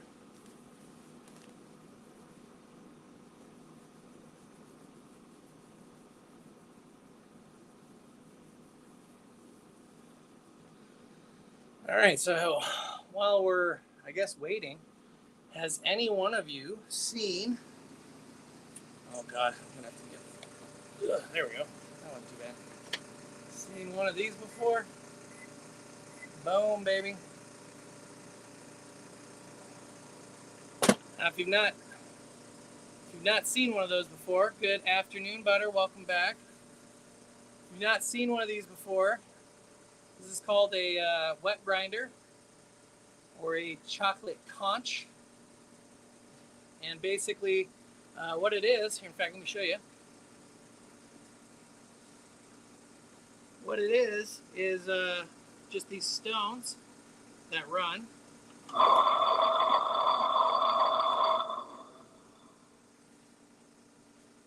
Now, why would you want to do something like that? So, for me, the cool thing about this is you make chocolate, like chocolate from cocoa butter and cocoa powder chocolate.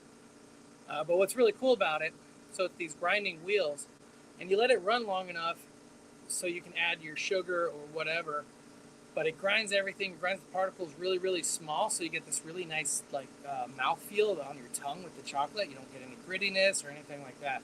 So what I'm going to do is I'm going to see if I have any cocoa butter, and if I do, I'll go ahead and make a batch of this, get it running, And if not, I think I have some like store-bought chocolate chips that I will use instead. And then we're gonna infuse that with the unmentionables.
Cocoa butter.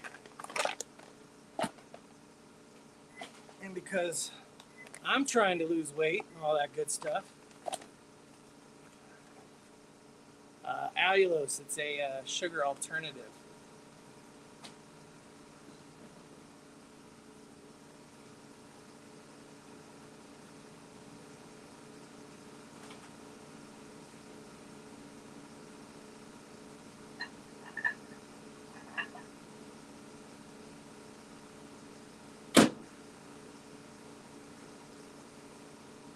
Okay, this shit is hot. Damn. I gotta heat the syringe up. It'll cool it down too much. I won't get any out.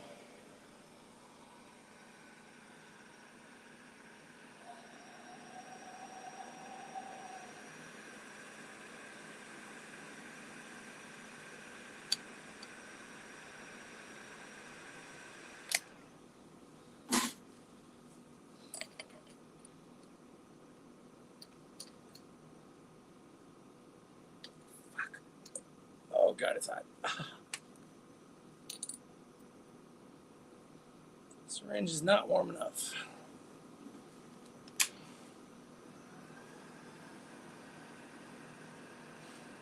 Mocha K-cups, yeah.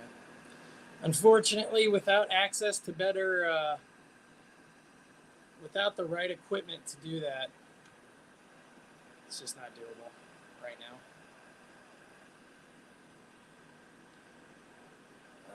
Yeah.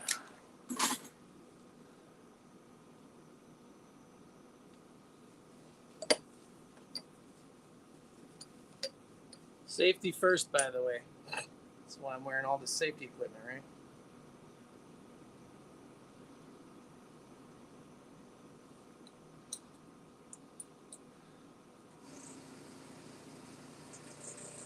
Good God, it's so hot. Okay. Yeah.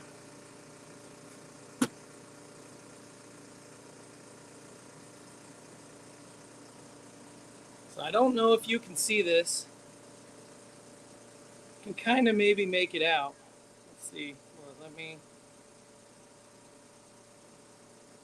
It's kind of hard to see, but if you ever have distillate, one of the things about THC distillate is it oxidizes super readily, and that's observed in a red ring that is often found near wherever the oxygen is. So if it's like in a jar like this, it's at the very top layer. But anyway, it's kind of hard to see on the camera, but you can maybe make it out a little bit. Just the swirls of red that are in there. Anyway, so I'm going to go ahead and push this down to 1 milliliter. Okay.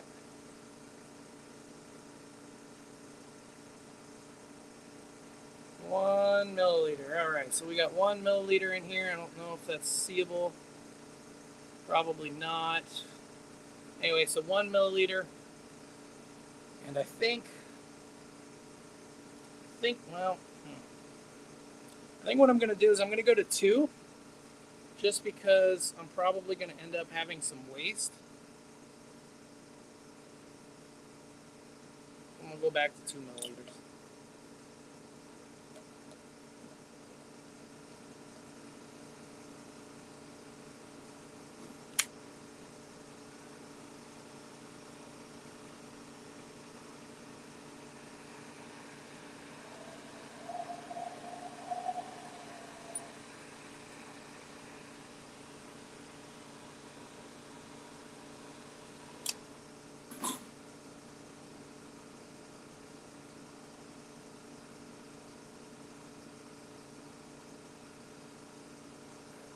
Well, didn't get to.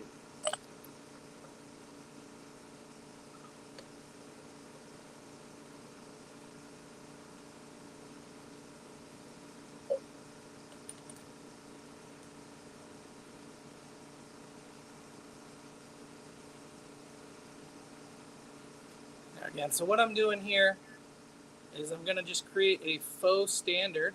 All right, there's 2 milliliters. A faux standard. So I'm going to do 2 grams or 2 milliliters, depending on if it's already in like distillate form or if it's in an isolate form. I'm going to do 2 milliliters or 2 grams of each one of these, so that I can make a master mix, which I'll go ahead and put on the hot plate and get it going. And then when that's all done, I'll be able to extract hopefully a fair amount of it back out. Whatever amount that is, will go into here, followed by acetone to 100 milliliters, and then that's going to create our stand-in for the standards. All right, so 1 cannabinoid down, favorite one, everybody's favorite.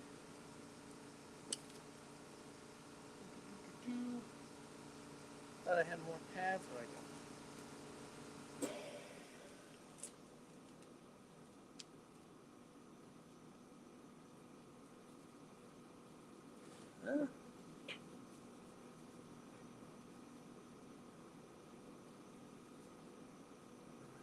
Try to get it clean before we put it back into the other ones. All right, so that was that's the fun one. Look at that, look at that. Isn't that pretty? Let's see if we can get it. Oh yeah, that's gorgeous. Yeah, not bad. Not bad at all.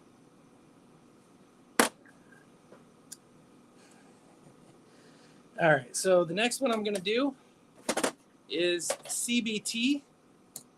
Now, if you have not heard of CBT, and I'm sure you haven't because I barely heard of it, CBT is another trace cannabinoid. But between CBT and CBC, which they're kind of interlinked, if I recall correctly, I think it's CBC converts to CBT.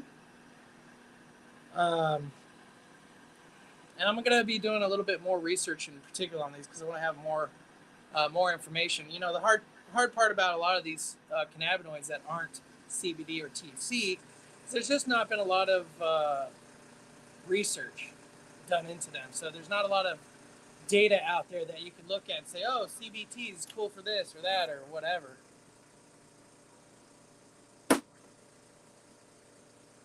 All right.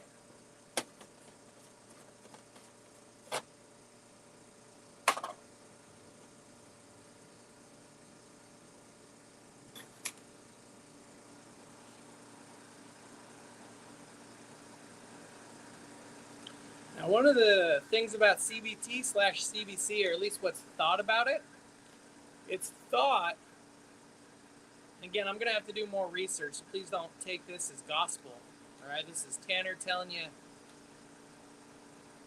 there's more needed to be read and heard about this, okay? But it's thought that CBT/CBC has an effect where the cannabinoids will stay basically bound to your receptors longer, increasing the duration, in theory, of your medicating experience. Oh, why is this so fucking hard?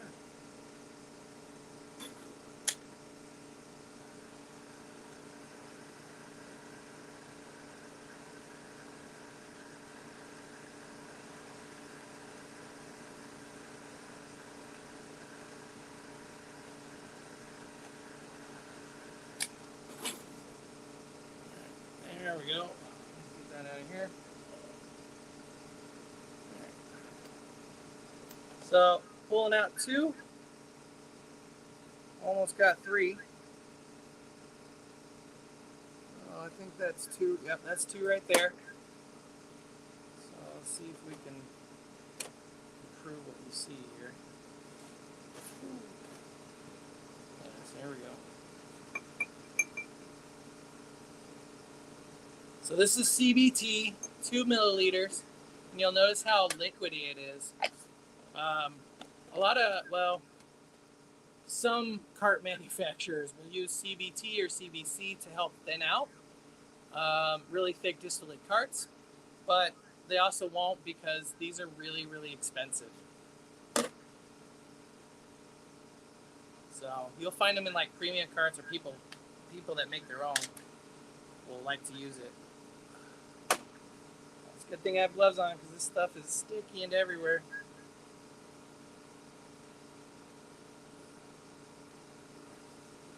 All right, anyway, so now we're going to go ahead and go to the CBT. Pretty sure that's CBT. Or, I'm sorry, CBC. The last one was CBT. So just pulling 2 milliliters out of here.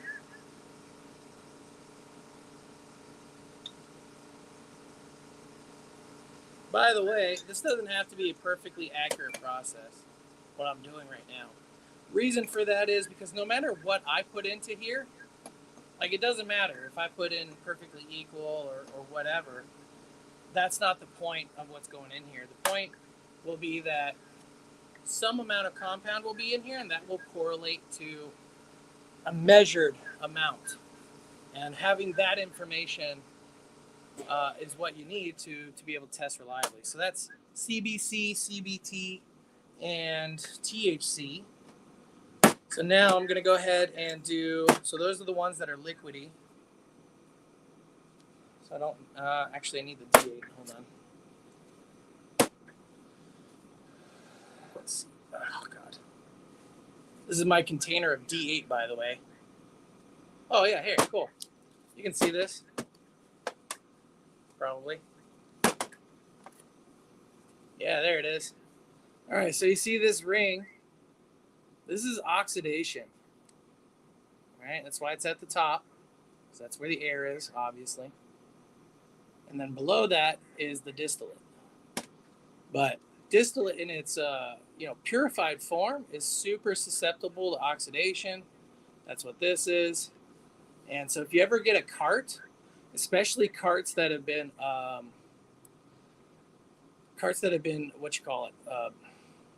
basically bleached to be water clear, they're even more susceptible to oxidation. So you'll see this red ring, or you might see even a pink one form. That's always fun.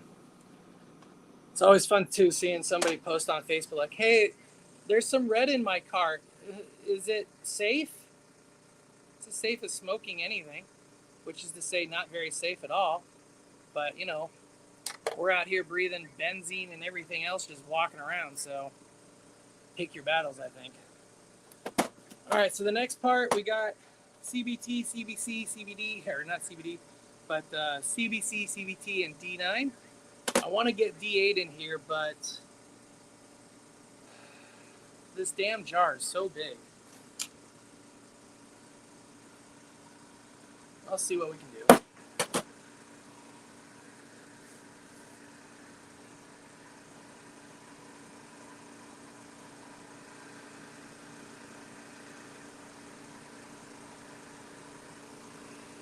I must have missed it, Butter. What was fast?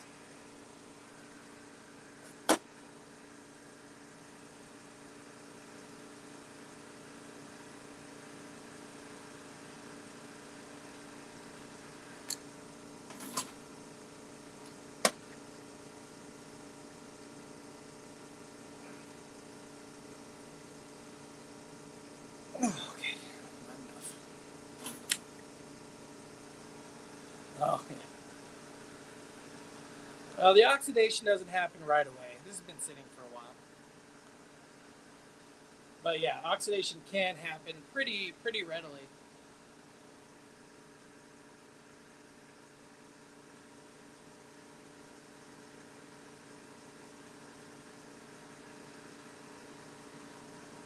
Trying to get this distillate sticky, man. So I'm trying to get this lid to unstick enough, to be warm enough that I could force it off.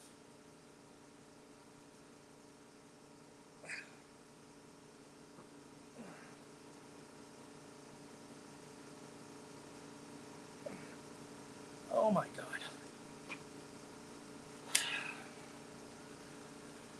No, you're all right.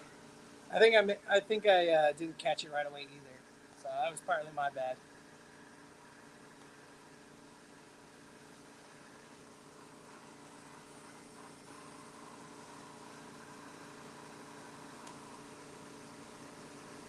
This sucks. I hate opening these bottles. What I should do if I was smart, I'm already committing to opening this fucker, is I should stick it in the microwave for like 10 minutes. And in that 10 minutes time should be enough time for it to become flowable, and I could put them into smaller jars, which would be better. Oh, there we go. Hey-o. Hey-o, the mailman's here. Wonder if he's got anything for me. By the way, I know nobody watching this is anyone who's sent in recently and that hasn't already talked to me, but sometimes if I'm not here in the lab, the mail guy delivers to the suite next door, which I don't know about it until they decide to tell me. So if you ever send in something and you haven't heard back on it, let me know, because I may not even have the sample.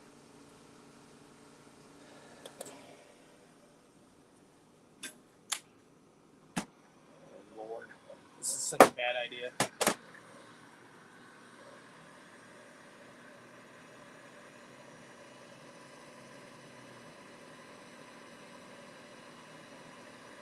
I just need 2 milliliters out of almost 700.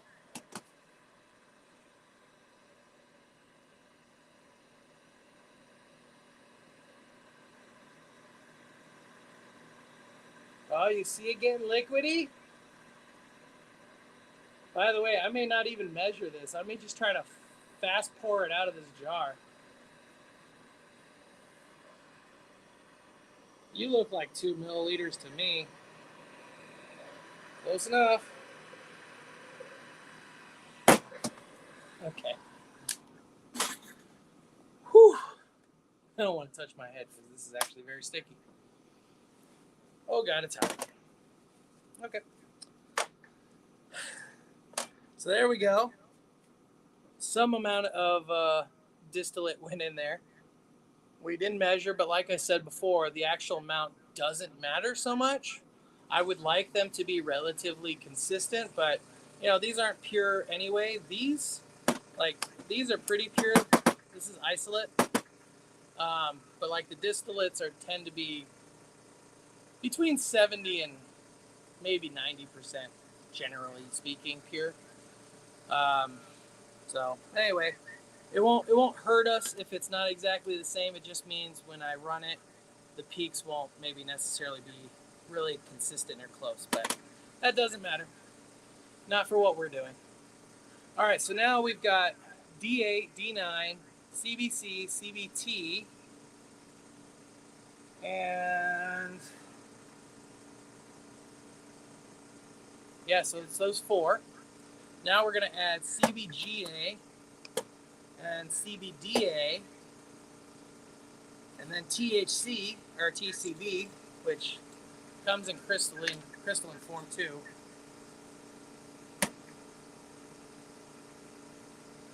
Can't even see it with the black gloves.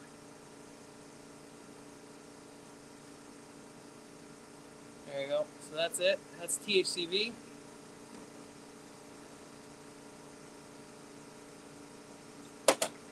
All right, so what I'm going to do real quick, I'm going to go to the scale, and I'm going to measure out 2 grams each of these, and I'm going to come back.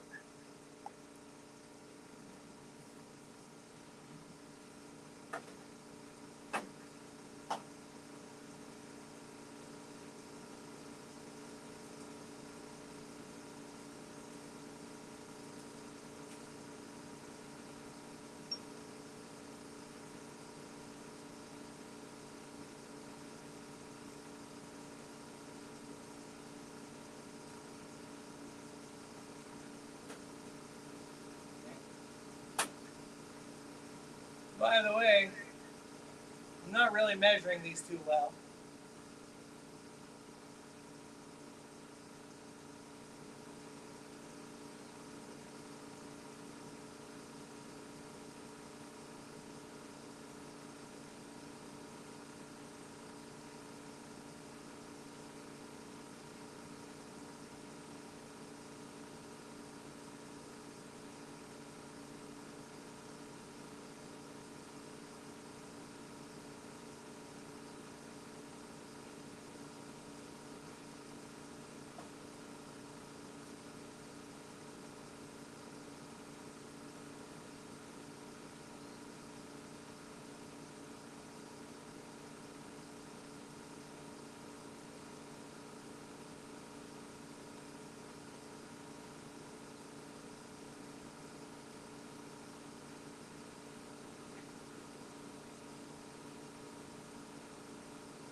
All right, to the moon.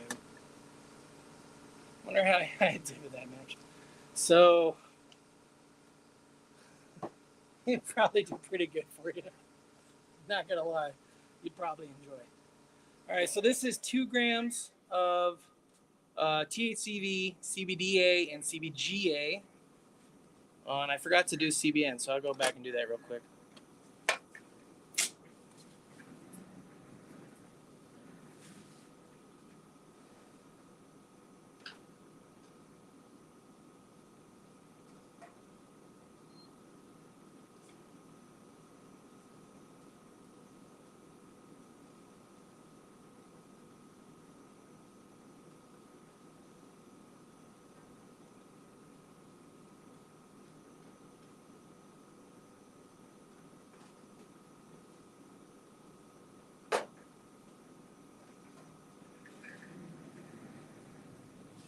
All right. So this is going to be 2 grams of CBDA, or excuse me, CBN. We already did the CBDA, and that's that. So I'm actually going to go toss this in the microwave to get everything melted before I throw it onto a hot plate, which I won't be able to show because it's a couple tables away, and the lab's messy. But anyway, so I'm going to get this going and get this mixing, and I'll be right back.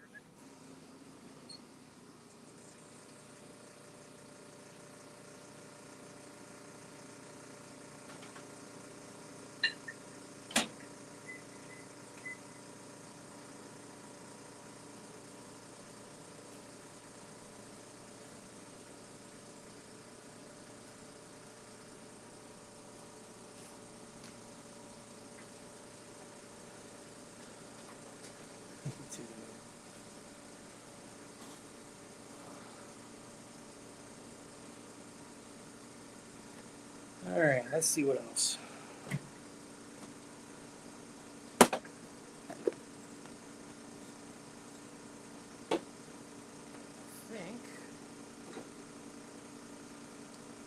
think what we'll do maybe is, well, I'm gonna get gloves back on and then extract the rest of this.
All right. So, by the way, if you didn't know this, you can use your microwave to smoke distillate. Just leave it in there too long.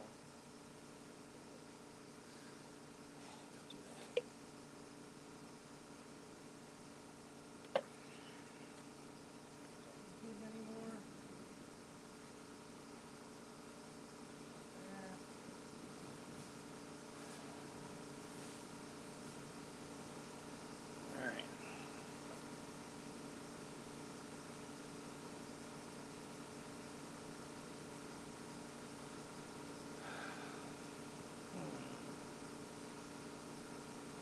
Do we want to make chocolate now? Don't want to put this on my lips either. Maybe we want to make chocolate.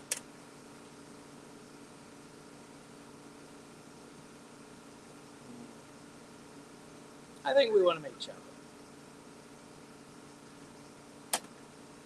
Let's make some chocolate. I'm going to turn this off for now so I can use it. Find out the recipe for chocolate.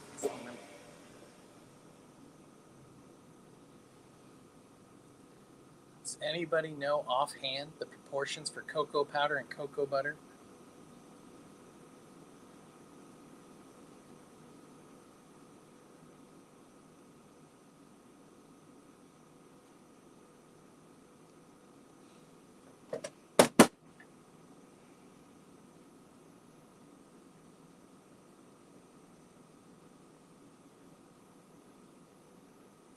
Also, what the hell happened to recipe websites that are just garbage?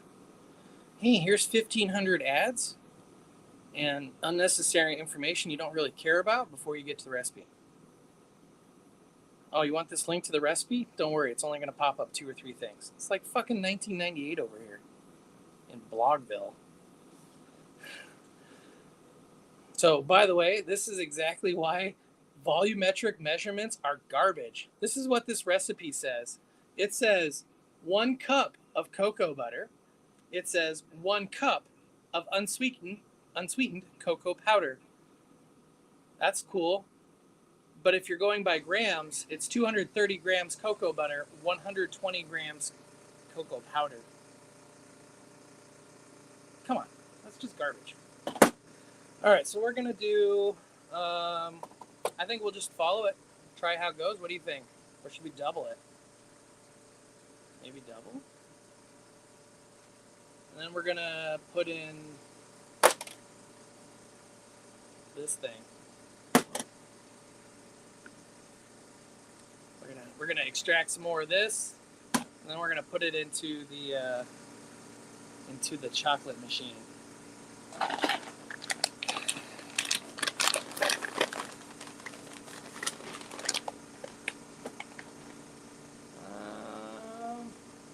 Trying to think of how I want to do this, so it's like mildly entertaining for you to see it happen. Let's get this back going. Go.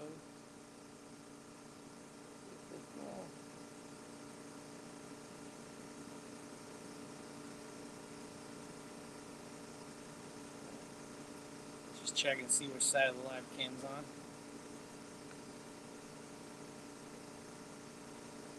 There we go. All right. So I think what I'm gonna do, I'm gonna get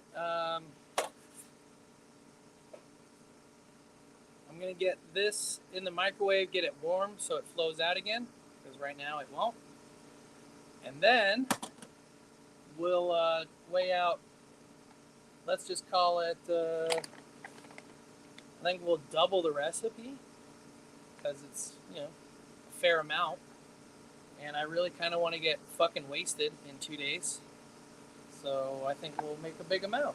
And then put in a lot of cannabis. So stand by, and then we'll get back to the testing as soon as we're ready to move on with the next part. So I'll be right back. Get this guy up.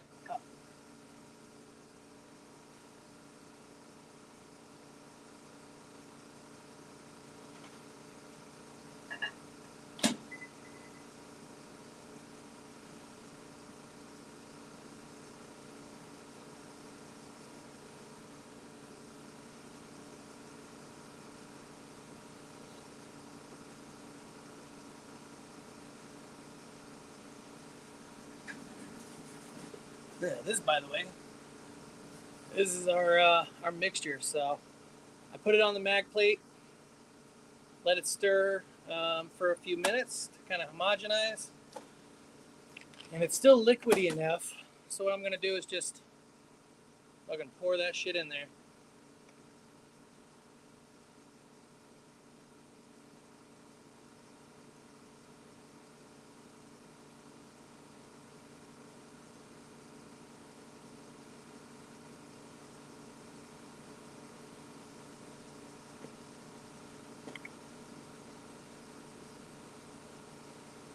Good enough.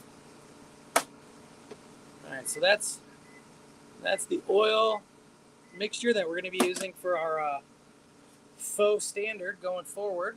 And then the next thing to do to this is simply to add acetone to the top, and then we'll basically be done. It needs to mix and homogenize, but I got to throw it in the ultrasonic and do some work for that. So give me a sec.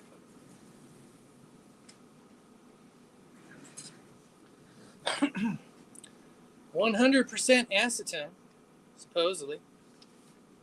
It, by the way, is not 100% acetone. But that's okay. We don't really care that much.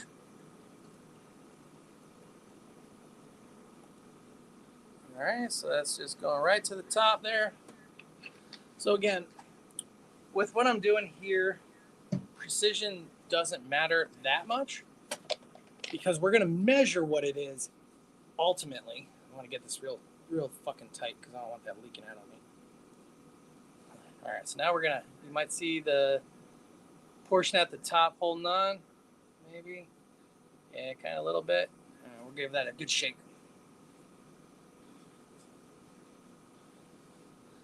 So the other thing that I would do is hit this with the heat gun a little bit.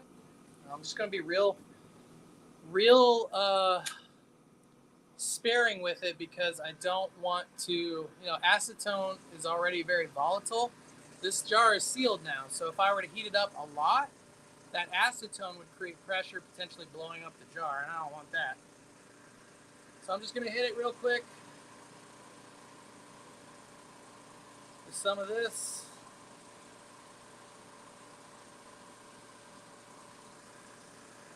With some of this.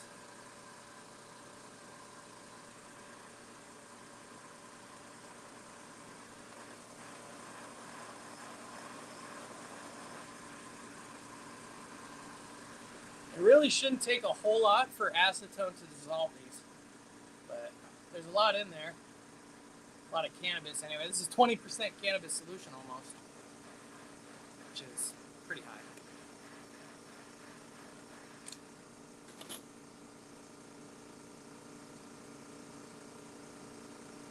All right, just check. That looks really good to me. So, most important thing to do now, because I will absolutely fucking forget whatever the hell this thing is make a label. So I'm gonna go grab the label maker.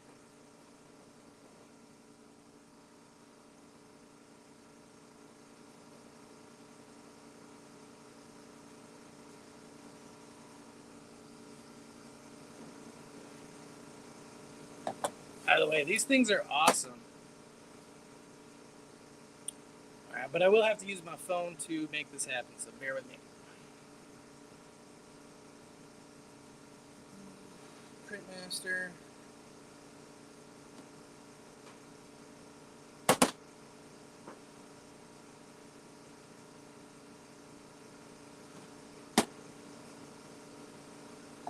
Okay. Fuck you and your pop-ups on a goddamn app I'm trying to use. Well, this is a 50 by 80 label.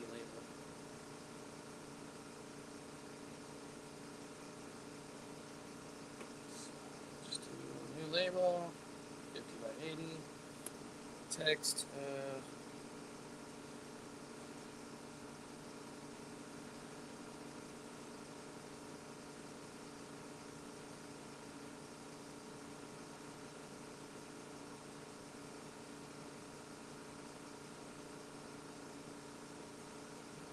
It's 11, 20, what? 22. 22. Boingo. Boingo, boingo. Perfect. Print label, print label.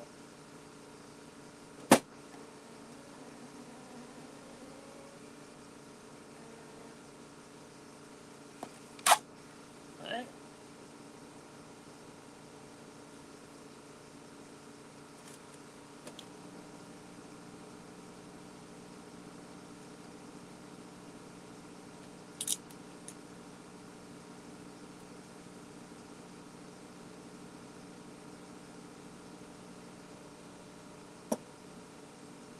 That's all it is.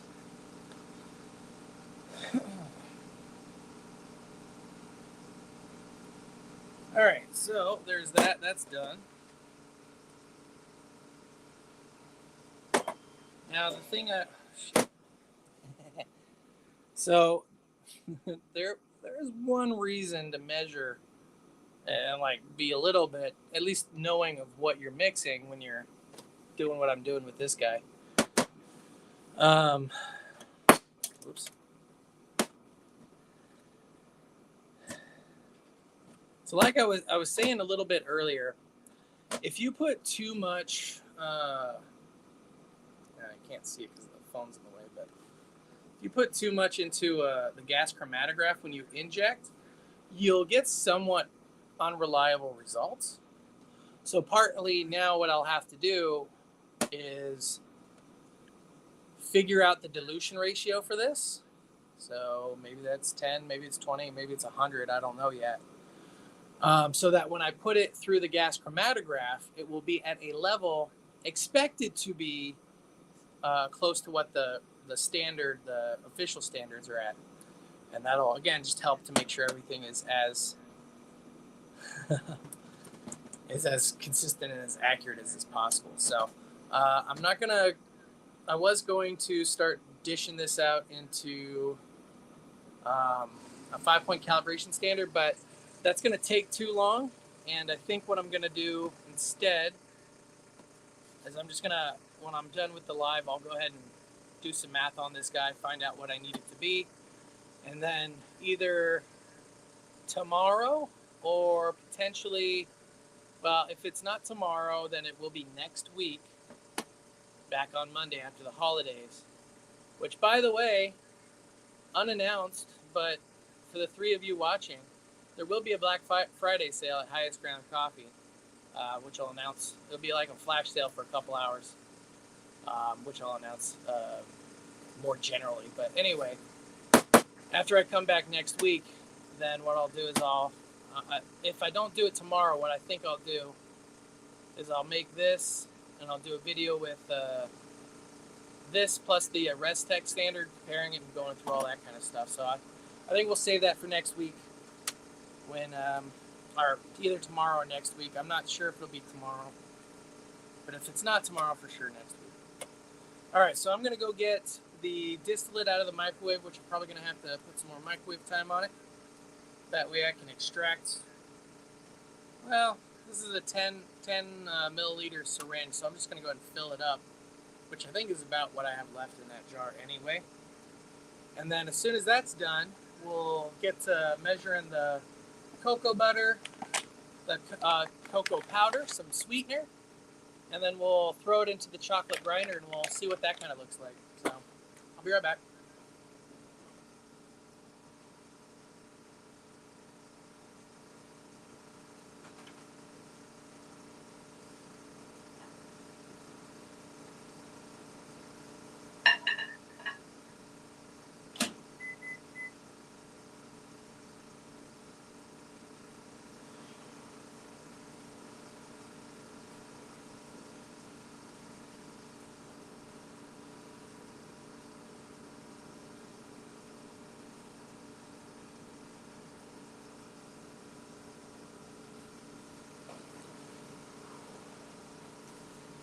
So I think I was thinking about this too.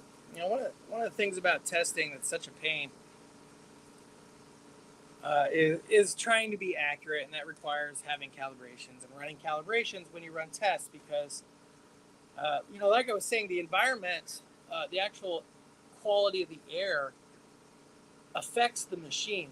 And so right now, if I look at it, it's at a baseline of 13.8, which is kind of high. So about 2 weeks ago, or maybe 3 weeks ago anyway, it was at 11, 11.2 or 3 or 4 or whatever, some shit like that. Anyway, so because, just the air quality can change, that can change what the machine sees. It means every time that you run a batch of tests, you must have at least one, but preferably 3 calibration points running along with it, so that it's run under the same conditions that your samples are run under. And if you don't do that, you'll get some wild results. So sometimes that happens here because obviously cracking open that bottle is really expensive, and that's why we're doing this process right now.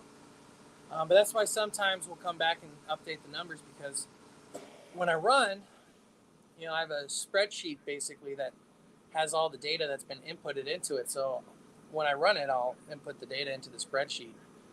And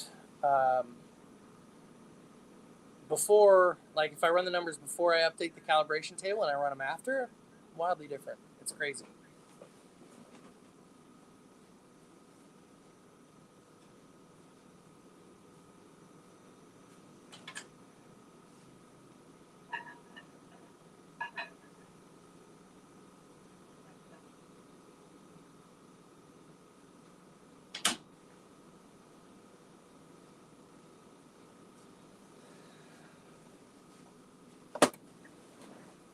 All right.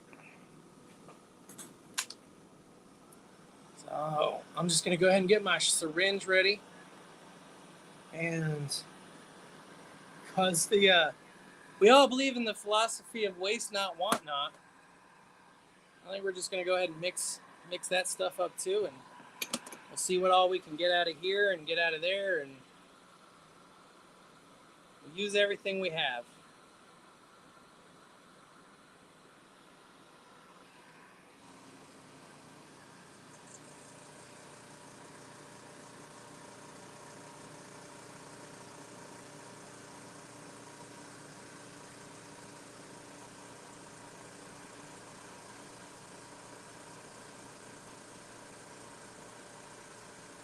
Just out of curiosity, what kind of stuff would you guys like to see? The lab has a whole lot. Obviously, testing is its main function, but we do have a lot of ability to do extractions and things of that nature.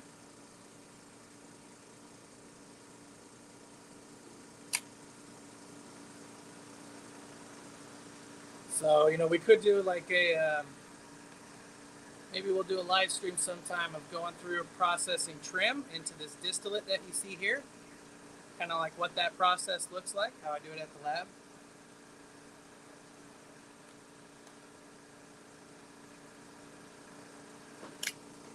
Okay. There we go.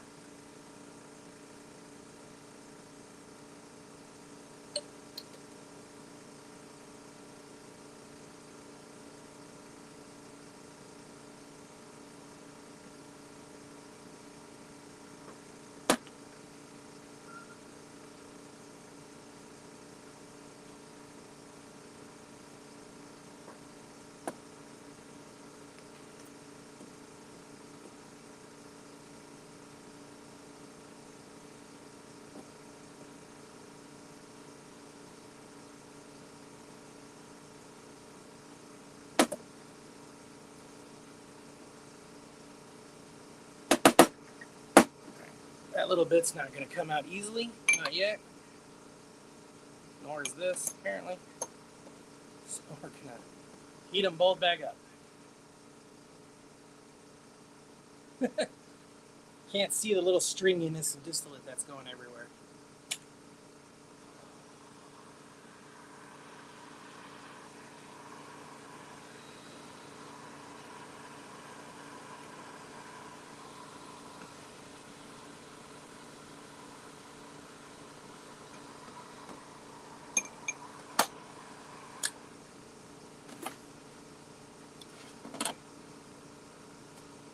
Everything's sticky. Hot.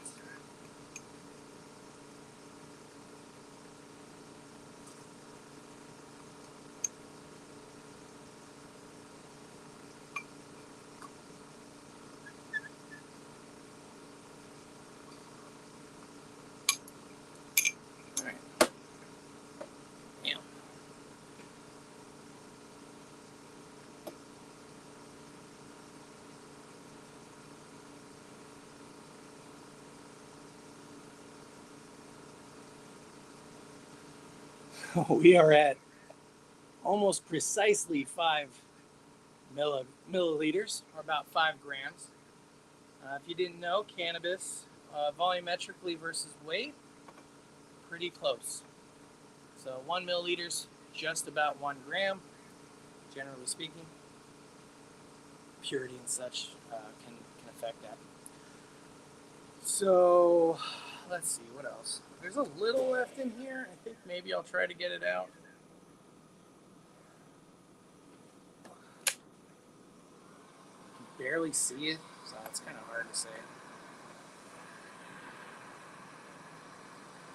But we'll get this out of here, and then we'll start making some chocolate, I think.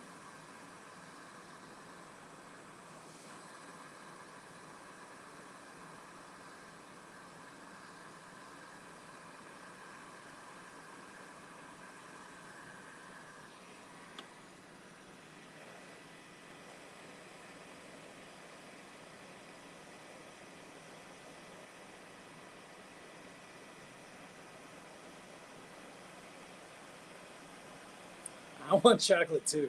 That's why we're gonna make some. It's been so long since I made edibles. Been having a real hard time relaxing lately.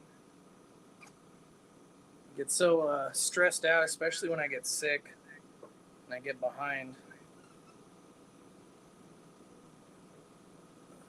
You know, some people are cool about it, but not all. All right, hell yeah, that was worth it. Your air bubble.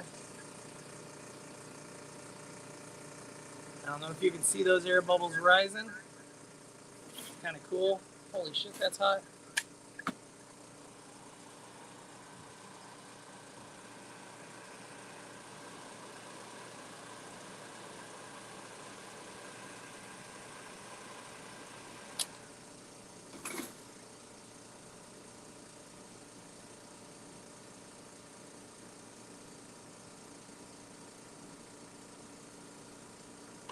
I'm so sorry to hear that, Jan. It's a really hard time of the year.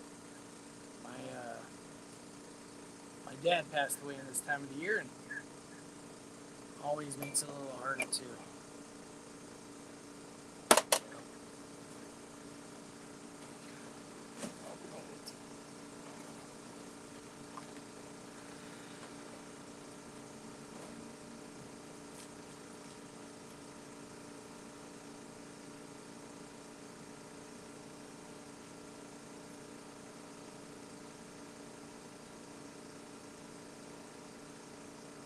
Alright, cool.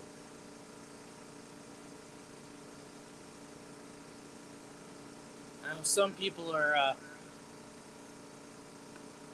overly snobby about some things, but I think this is a very nice looking distillate. Even though it's a little brown, I think it's got a beautiful color to it. So hard to see with this camera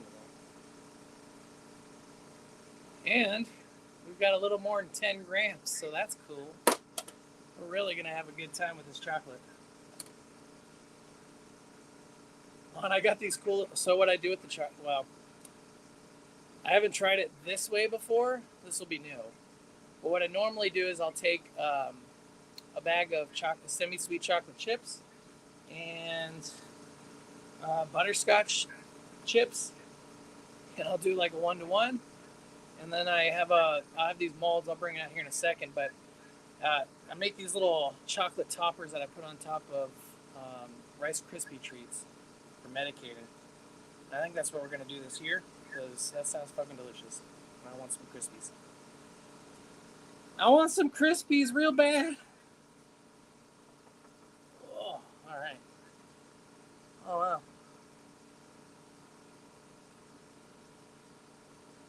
Nice little dab right there if it could get that way. Yeah, I like the butterscotch. I mean, it's so sweet. It's like obnoxiously sweet, but damn. That's okay sometimes. But I am going to try making the chocolate because I do want to try making it sugar-free with allulose and seeing how that does because I got to try to lose weight lest I die earlier, which I'm not particularly trying to do. All right, so I think we can get started on the chocolate. So let me see about what I can do for the camera.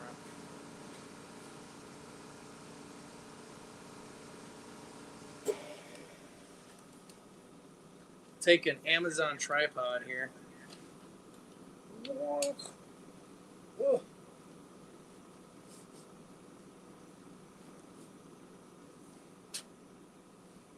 Okay. Let's see if we can get this tripod into position.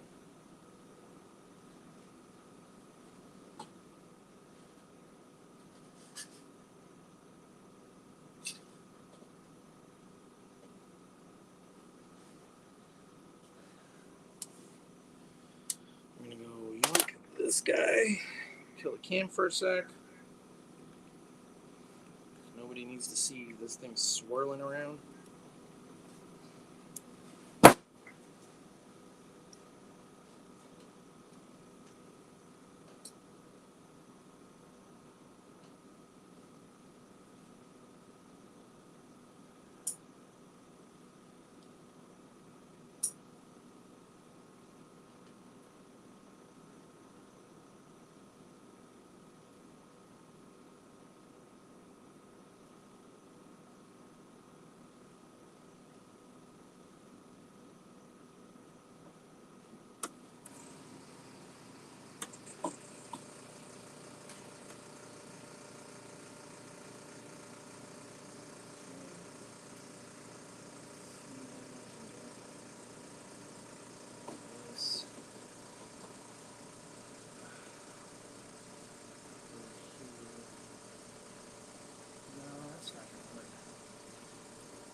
By the way, if you move your inventory cart too fast, shit falls over.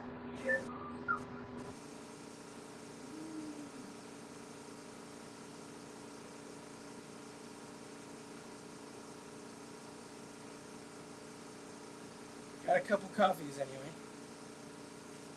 We want you.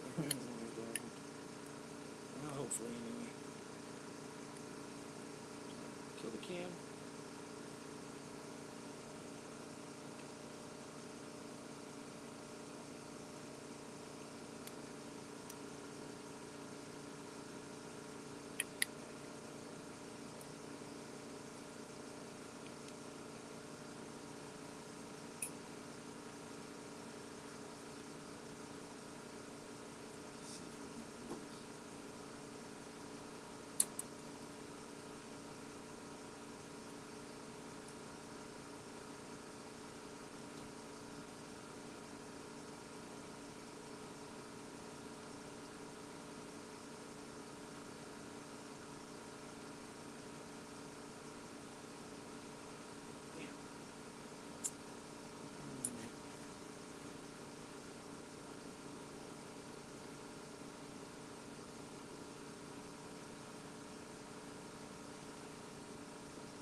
Alright, well, I'm not going to fuck around with that too much. Instead, what I'm going to do, because I can't find a good spot to anchor, I'm I'd really like you to try the coffee too, Jay. I think for health conditions, it's really just the best thing you can do. Especially if you have like internal pains or otherwise internal like inflammation, things that cannabis generally can help you with.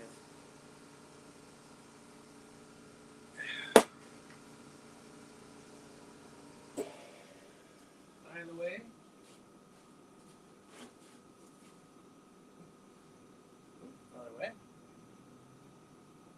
who wants to guess what this thing is?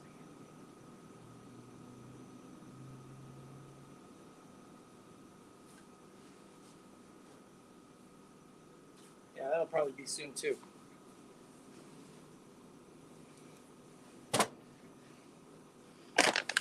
All right. Let's do this. Go back to here. Boom, boom, boom. Cancel.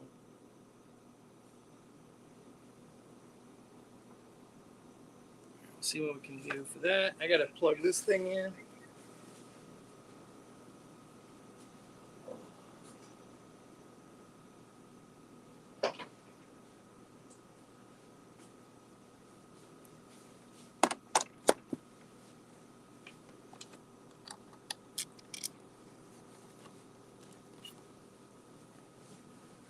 All right.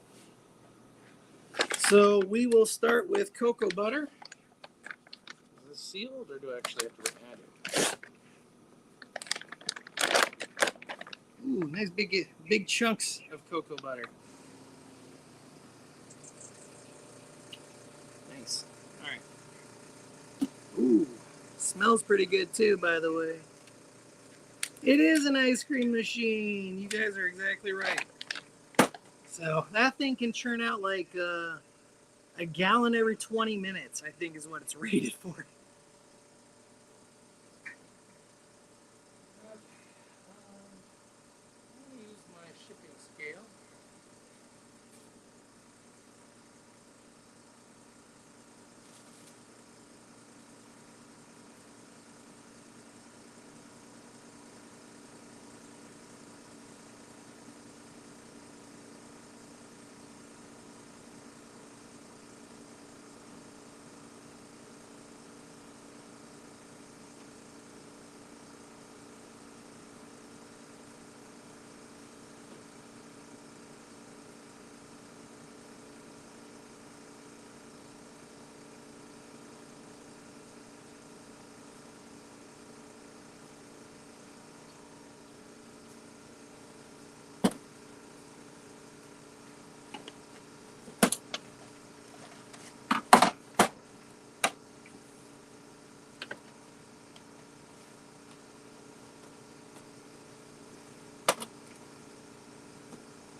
All right, so we're looking for grams. The recipe I saw online called for 200, I think it was 230 grams of cocoa butter and 120 grams of cocoa powder. So we'll just see where we're at with that. Go to grams. So we're about 1/4 of the way with that. Let's try it out.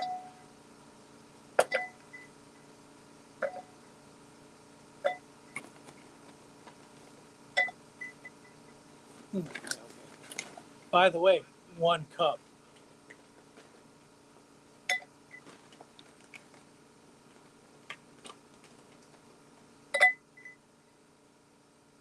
Yeah, fine. 250 is good enough for me.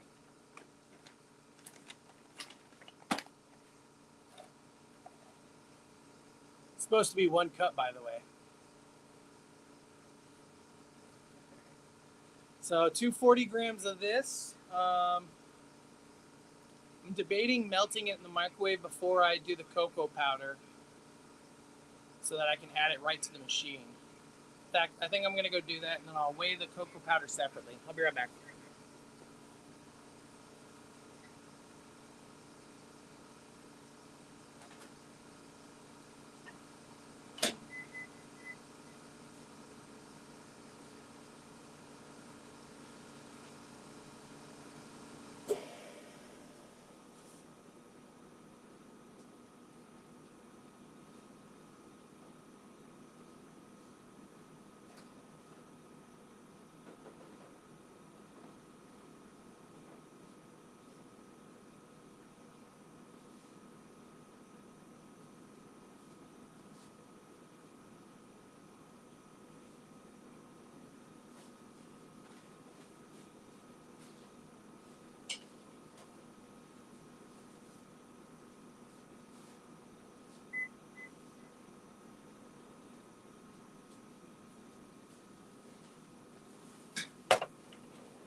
All right, so cocoa butter is melting in the microwave.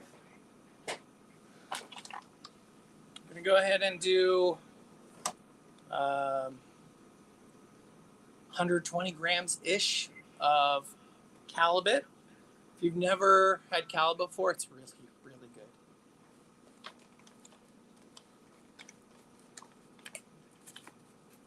This is, by the way, what I use when I make the chocolate mix, my chocolate recipe. But it, all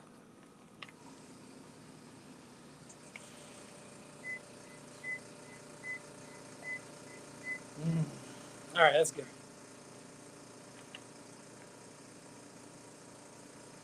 So I'm going to go for like 130 grams, roughly.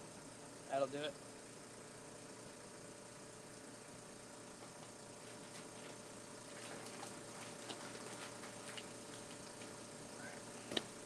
So 132 grams, I think we're good to go with that. Let's check on the butter.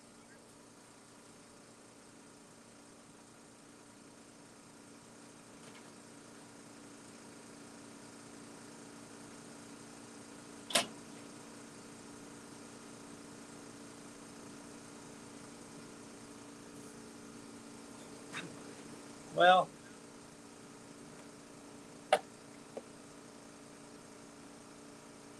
kind of see it's starting to, but it's taking a long time. So I'm going to see about the heat gun, see if that melted any faster.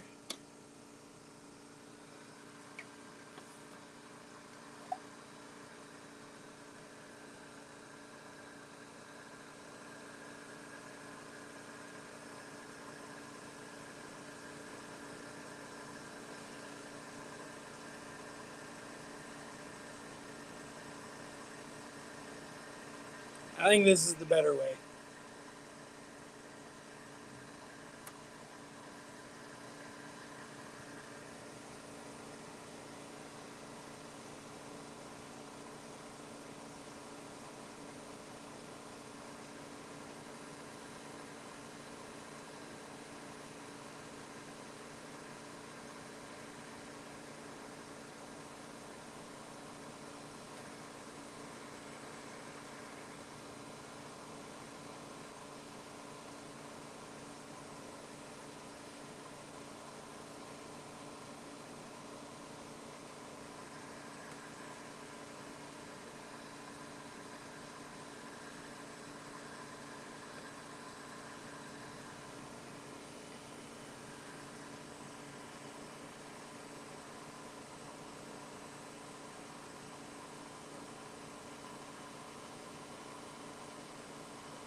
Okay, well,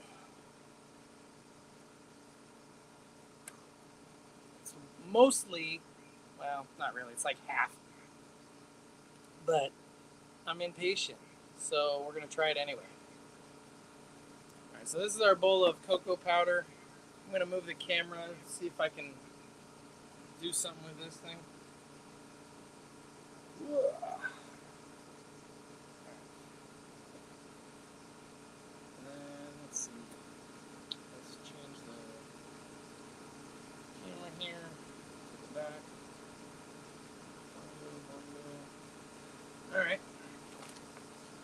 So this guy is pretty fucking hot. I don't think I should touch that. Yeah. Let me go grab something.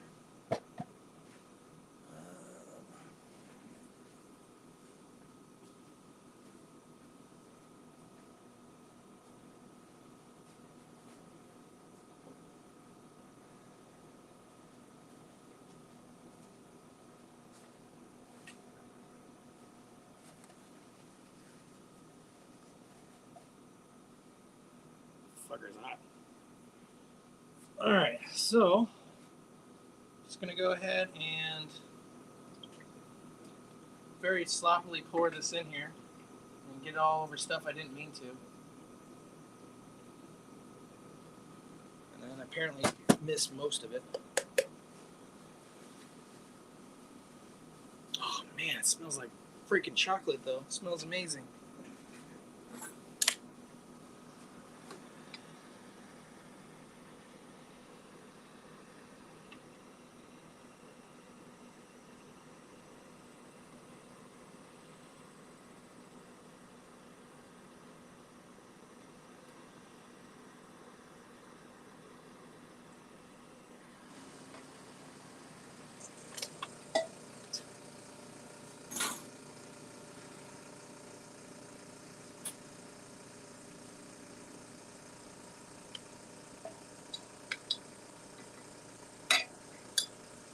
Alright.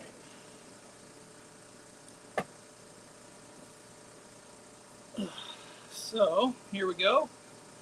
I'm going to go ahead and turn this on now and see what happens. I should put the cover on though, just in case it splashes at me.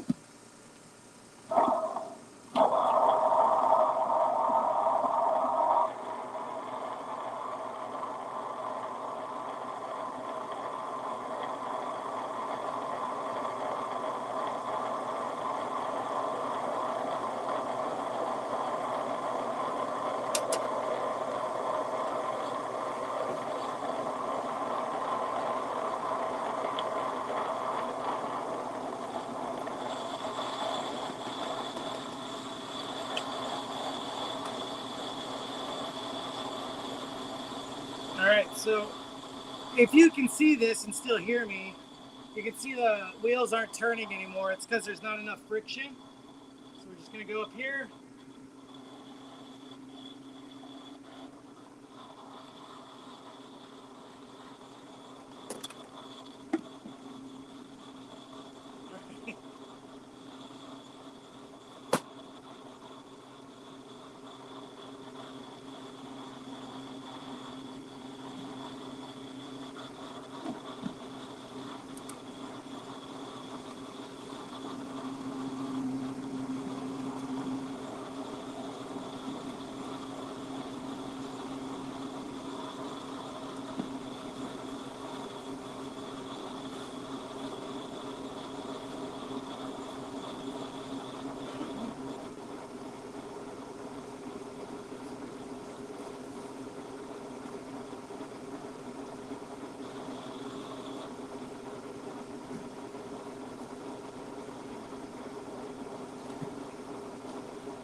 Alright, so that's going. Done with this. I want to add some salt, but I don't think I have any here. It's not really things I've been cooking here and stuff, you know. But nevertheless, probably more of it for content.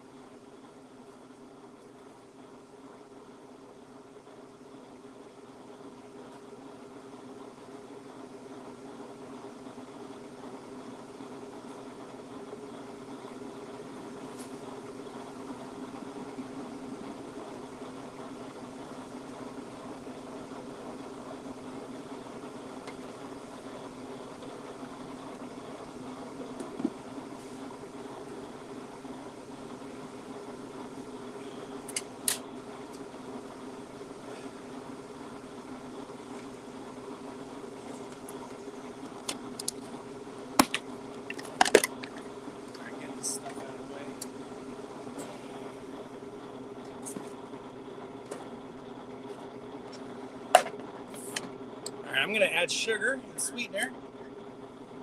So let me put this back on.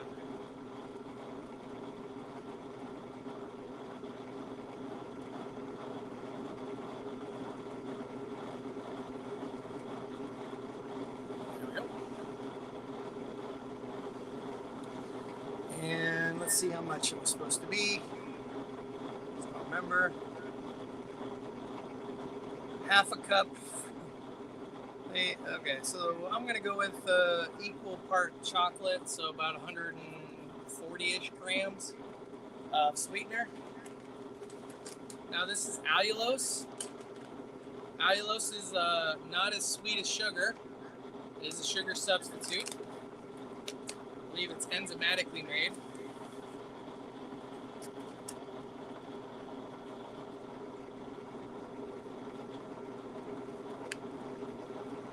But I really like allulose. It's really good for baking. It has like really good properties for melting and textures for chewy kind of stuff. It's pretty good for that. And then has pretty good taste for being a sugar substitute, and at the same time doesn't cause a whole lot in the way of like gastrointestinal stuff and problems.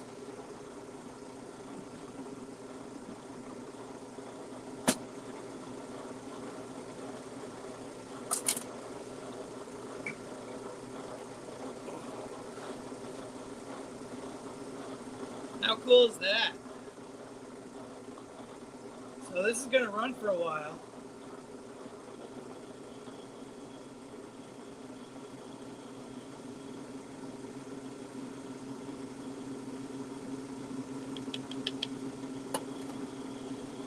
Now what's cool about this, you should see the texture change, at least over time. Right now it's really kind of gritty.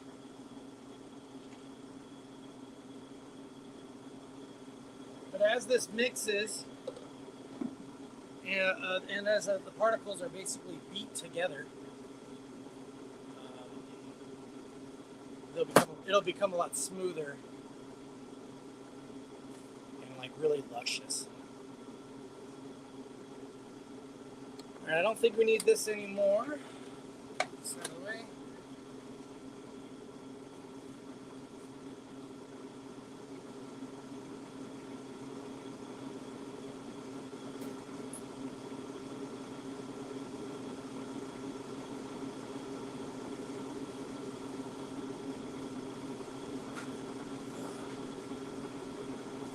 All right, well, we got chocolate running, which we'll add the distillate soon.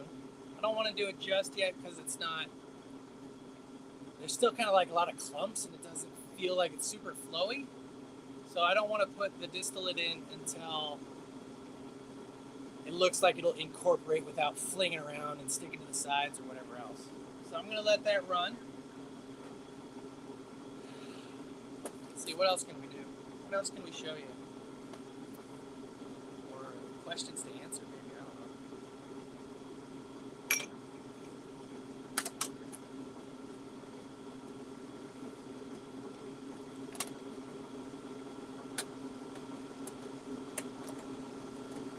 know. Alright, so I think Ray's still here with us. This is just for you, Ray. Letting you know. We're going to get these run. And maybe tomorrow, before we have the actual results. Sorry about that.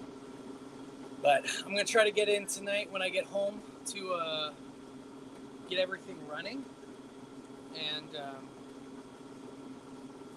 hopefully it'll run tonight or not. But if not, it will for sure be done tomorrow. Because I will make sure. I will make sure it is 100% taken care of before Thanksgiving. I guarantee you that much.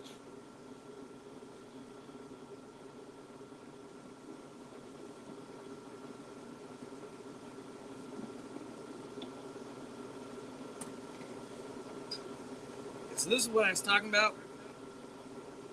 See how that's just kind of gunking up there? Not a big deal. But this is why I don't want to add distillate yet.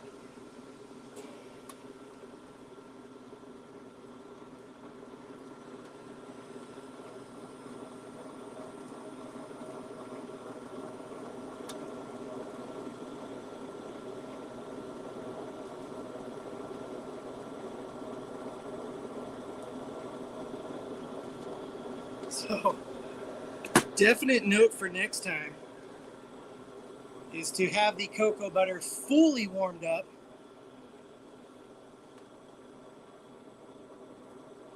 So it doesn't glob up on you.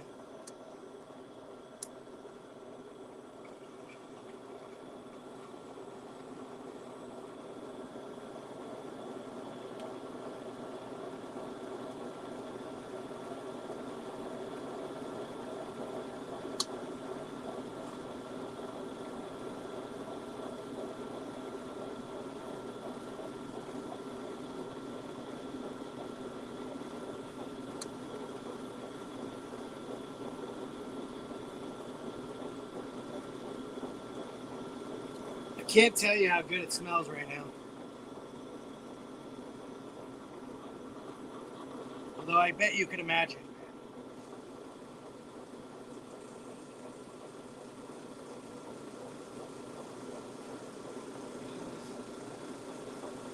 All right.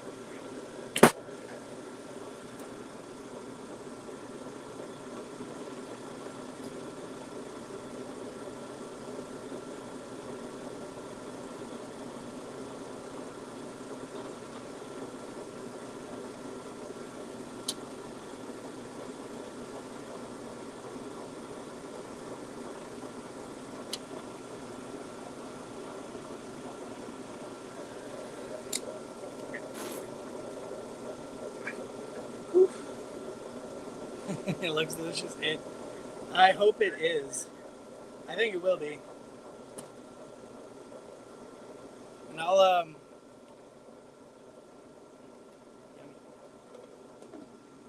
get a overhead camera or a thing so I can put the camera overhead, so I don't have to hold it. We can do a little bit better. All right. So now that that is mostly flowable, I am gonna go ahead and heat up the distillate. This is 10 fucking grams. Actually, it's more than 10 grams. So we're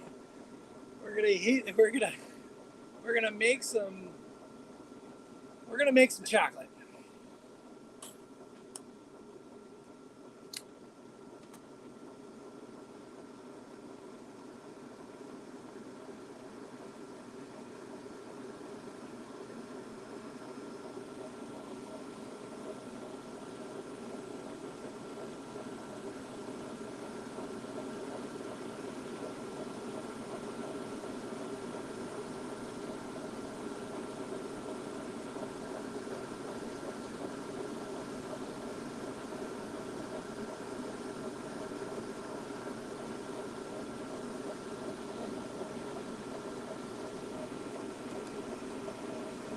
Anytime you're heating up a glass syringe, because whatever is in it needs to be hot, heat up the tip too, or it'll have a bad time.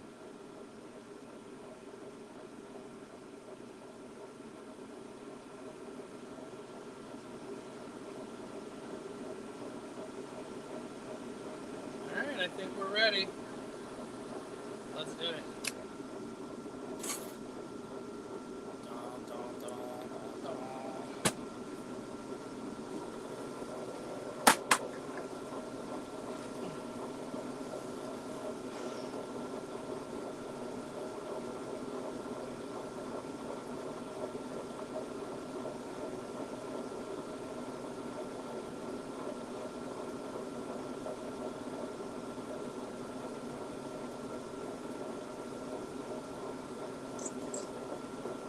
Alright, that's that.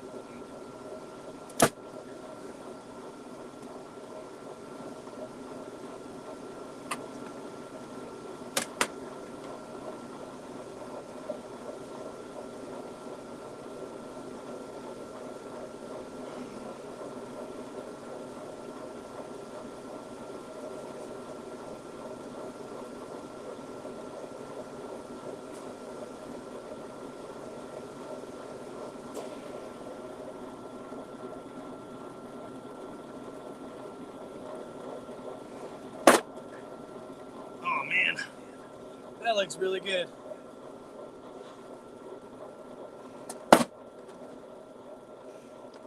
Yeah, that should be some killer chocolate. So if I recall, we had I want to say 7 grams of distillate, or close proximity.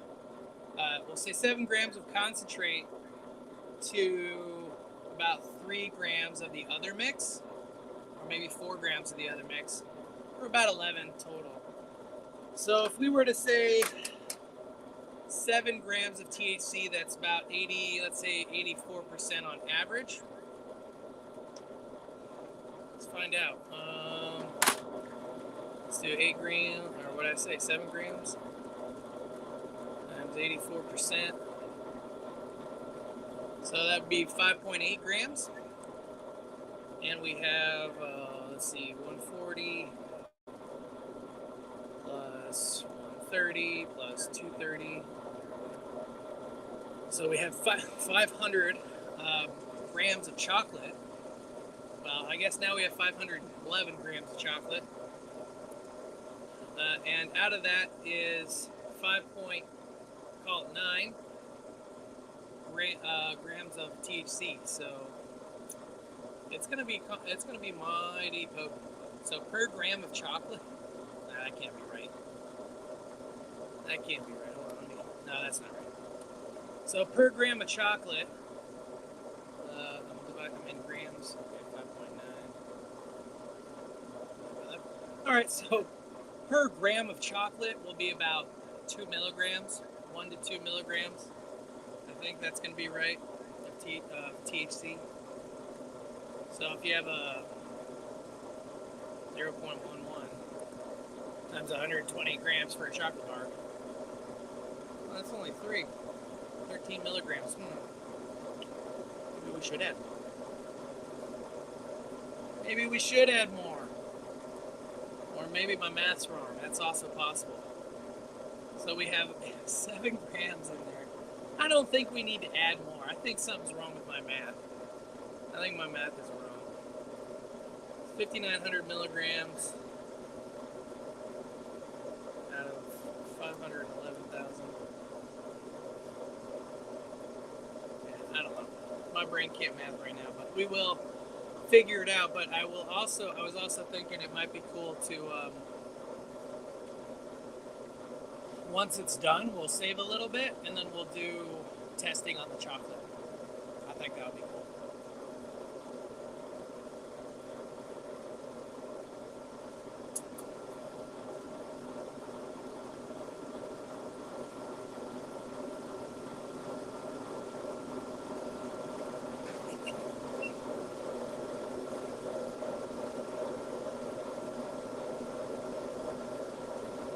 Look at that.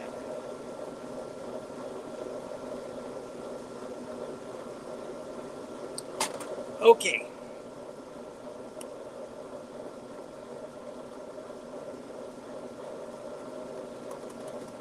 That needs more sweetener. And probably vanilla.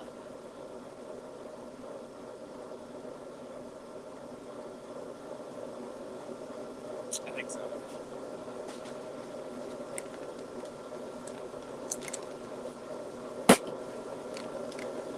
Fuck, I'll go get the scale.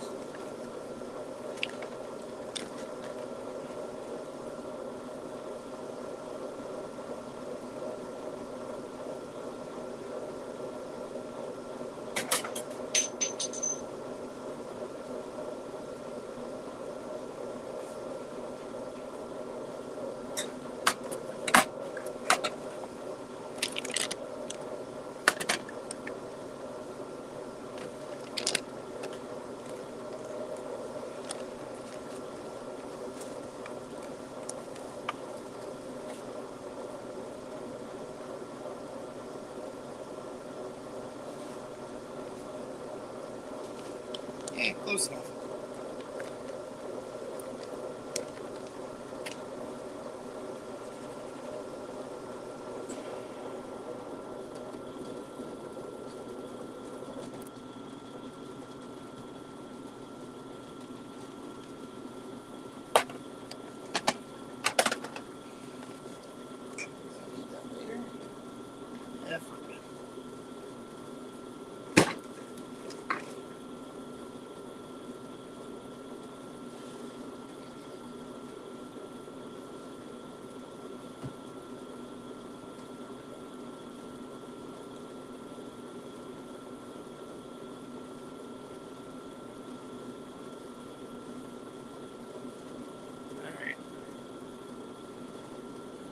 don't have vanilla extract handy. Also, it needs salt. Seriously. But I do have vanilla flavor. So I think we'll throw a splash of that in there and see what happens. I also don't have any small measuring spoons, so. But I do have things to measure with.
Alright.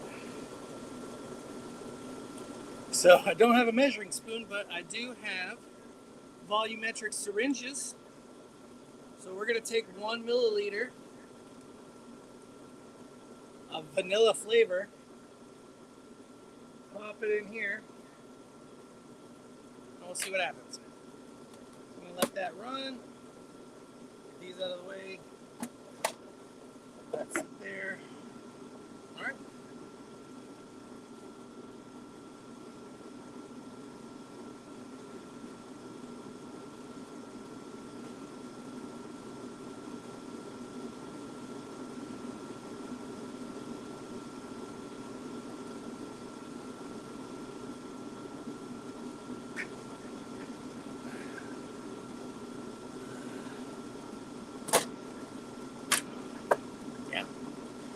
So that's kind of how we do it. You know, for the testing, it starts with the weighing, extraction, and then measure. And then you have to kind of go through this QC process. Edibles are a little bit different, especially making the concentrate. That's a really big process. Most of the time, what I'll do when I make a concentrate is I'll make what's called a full spectrum, or like a full, well, they'll call it FICO, right, for name, but full extract cannabis oil, as an example. And that's just basically a full spectrum. But when I do it, you see, there's kind of stuff in the way, but you can forgive me.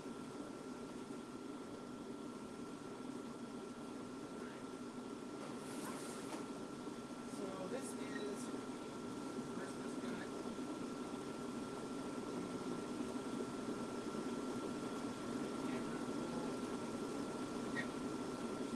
This is a freeze dryer. This for fast curing. So basically, you can avoid the drying process by throwing it here. So this is anyway 1 to 2 weeks in the tent. I'm actually going to use this microphone so you can hear me, but I'm going to mute the other thing first.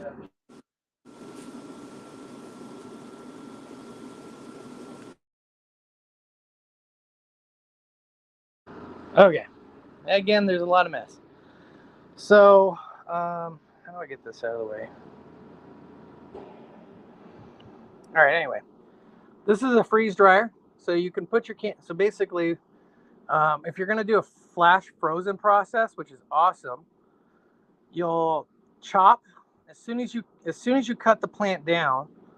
You're going to throw it into an ice chest with dry ice or something equivalent to that to flash freeze it.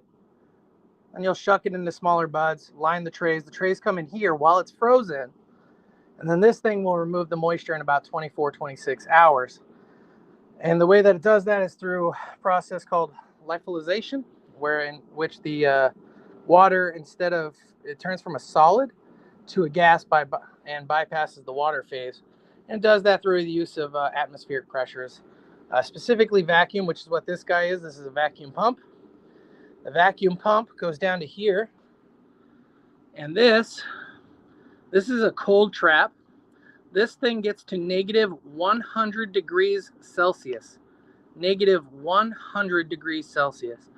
And what that does, when it gets so cold, in particular this vessel here, as you have things that are volatile, terpenes or whatever else that might be being released with the water vapor, will recondense down into here, and you'll be able to use that for whatever you want. So this is a freeze dryer, and that's the cold trap. Now, the cold trap is super, super useful, not just for recovering terpenes, but for getting things really cold. So this thing is quite large. I can fit a gallon jug into it, and that's pretty much what I do. So I'll take ethanol in my gallon jar, and I'll place it in one of these. I have two. Okay, this one's here, the other one's on the other side of the shop.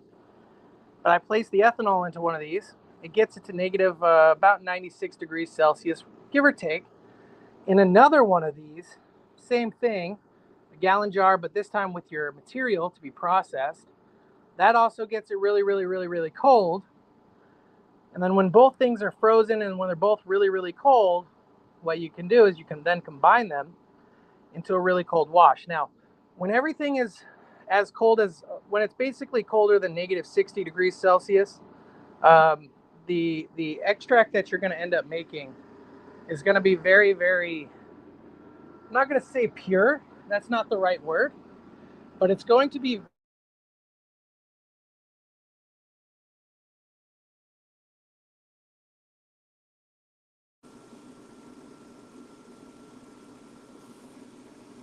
all right. So the reason for that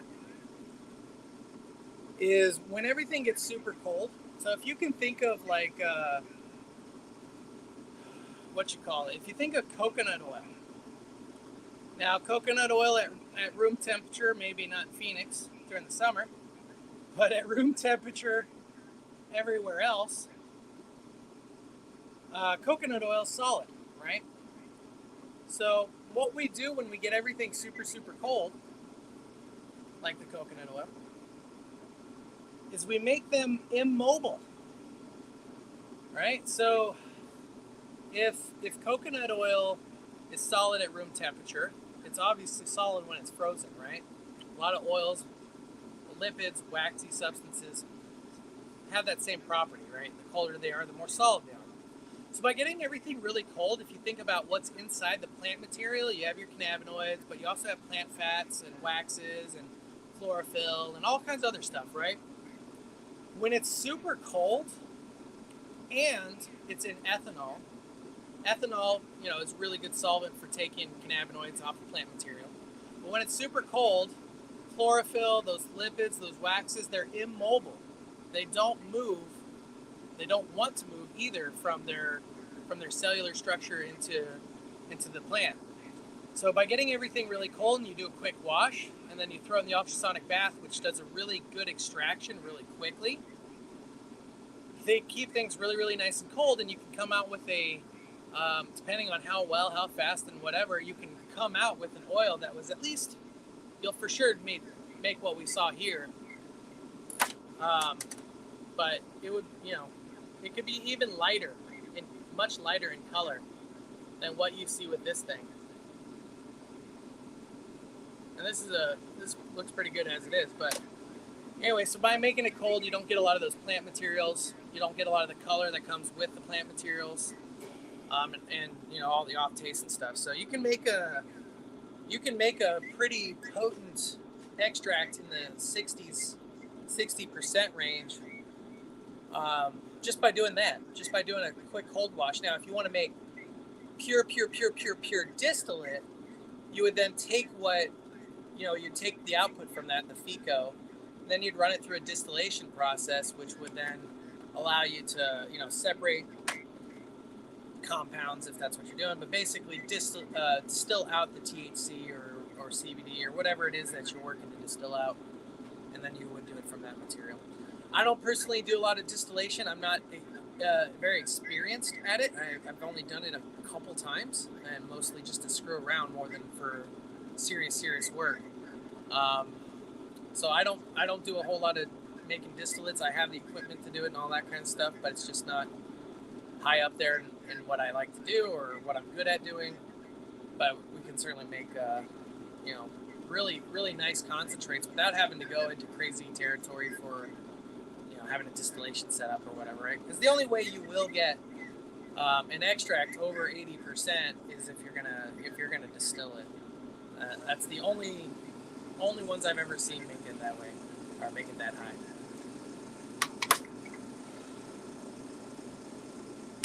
All right, so what else we got going here? It's 110 for me.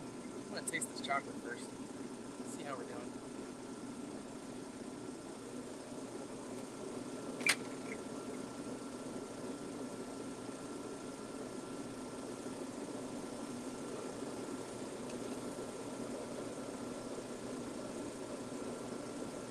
Looks pretty good.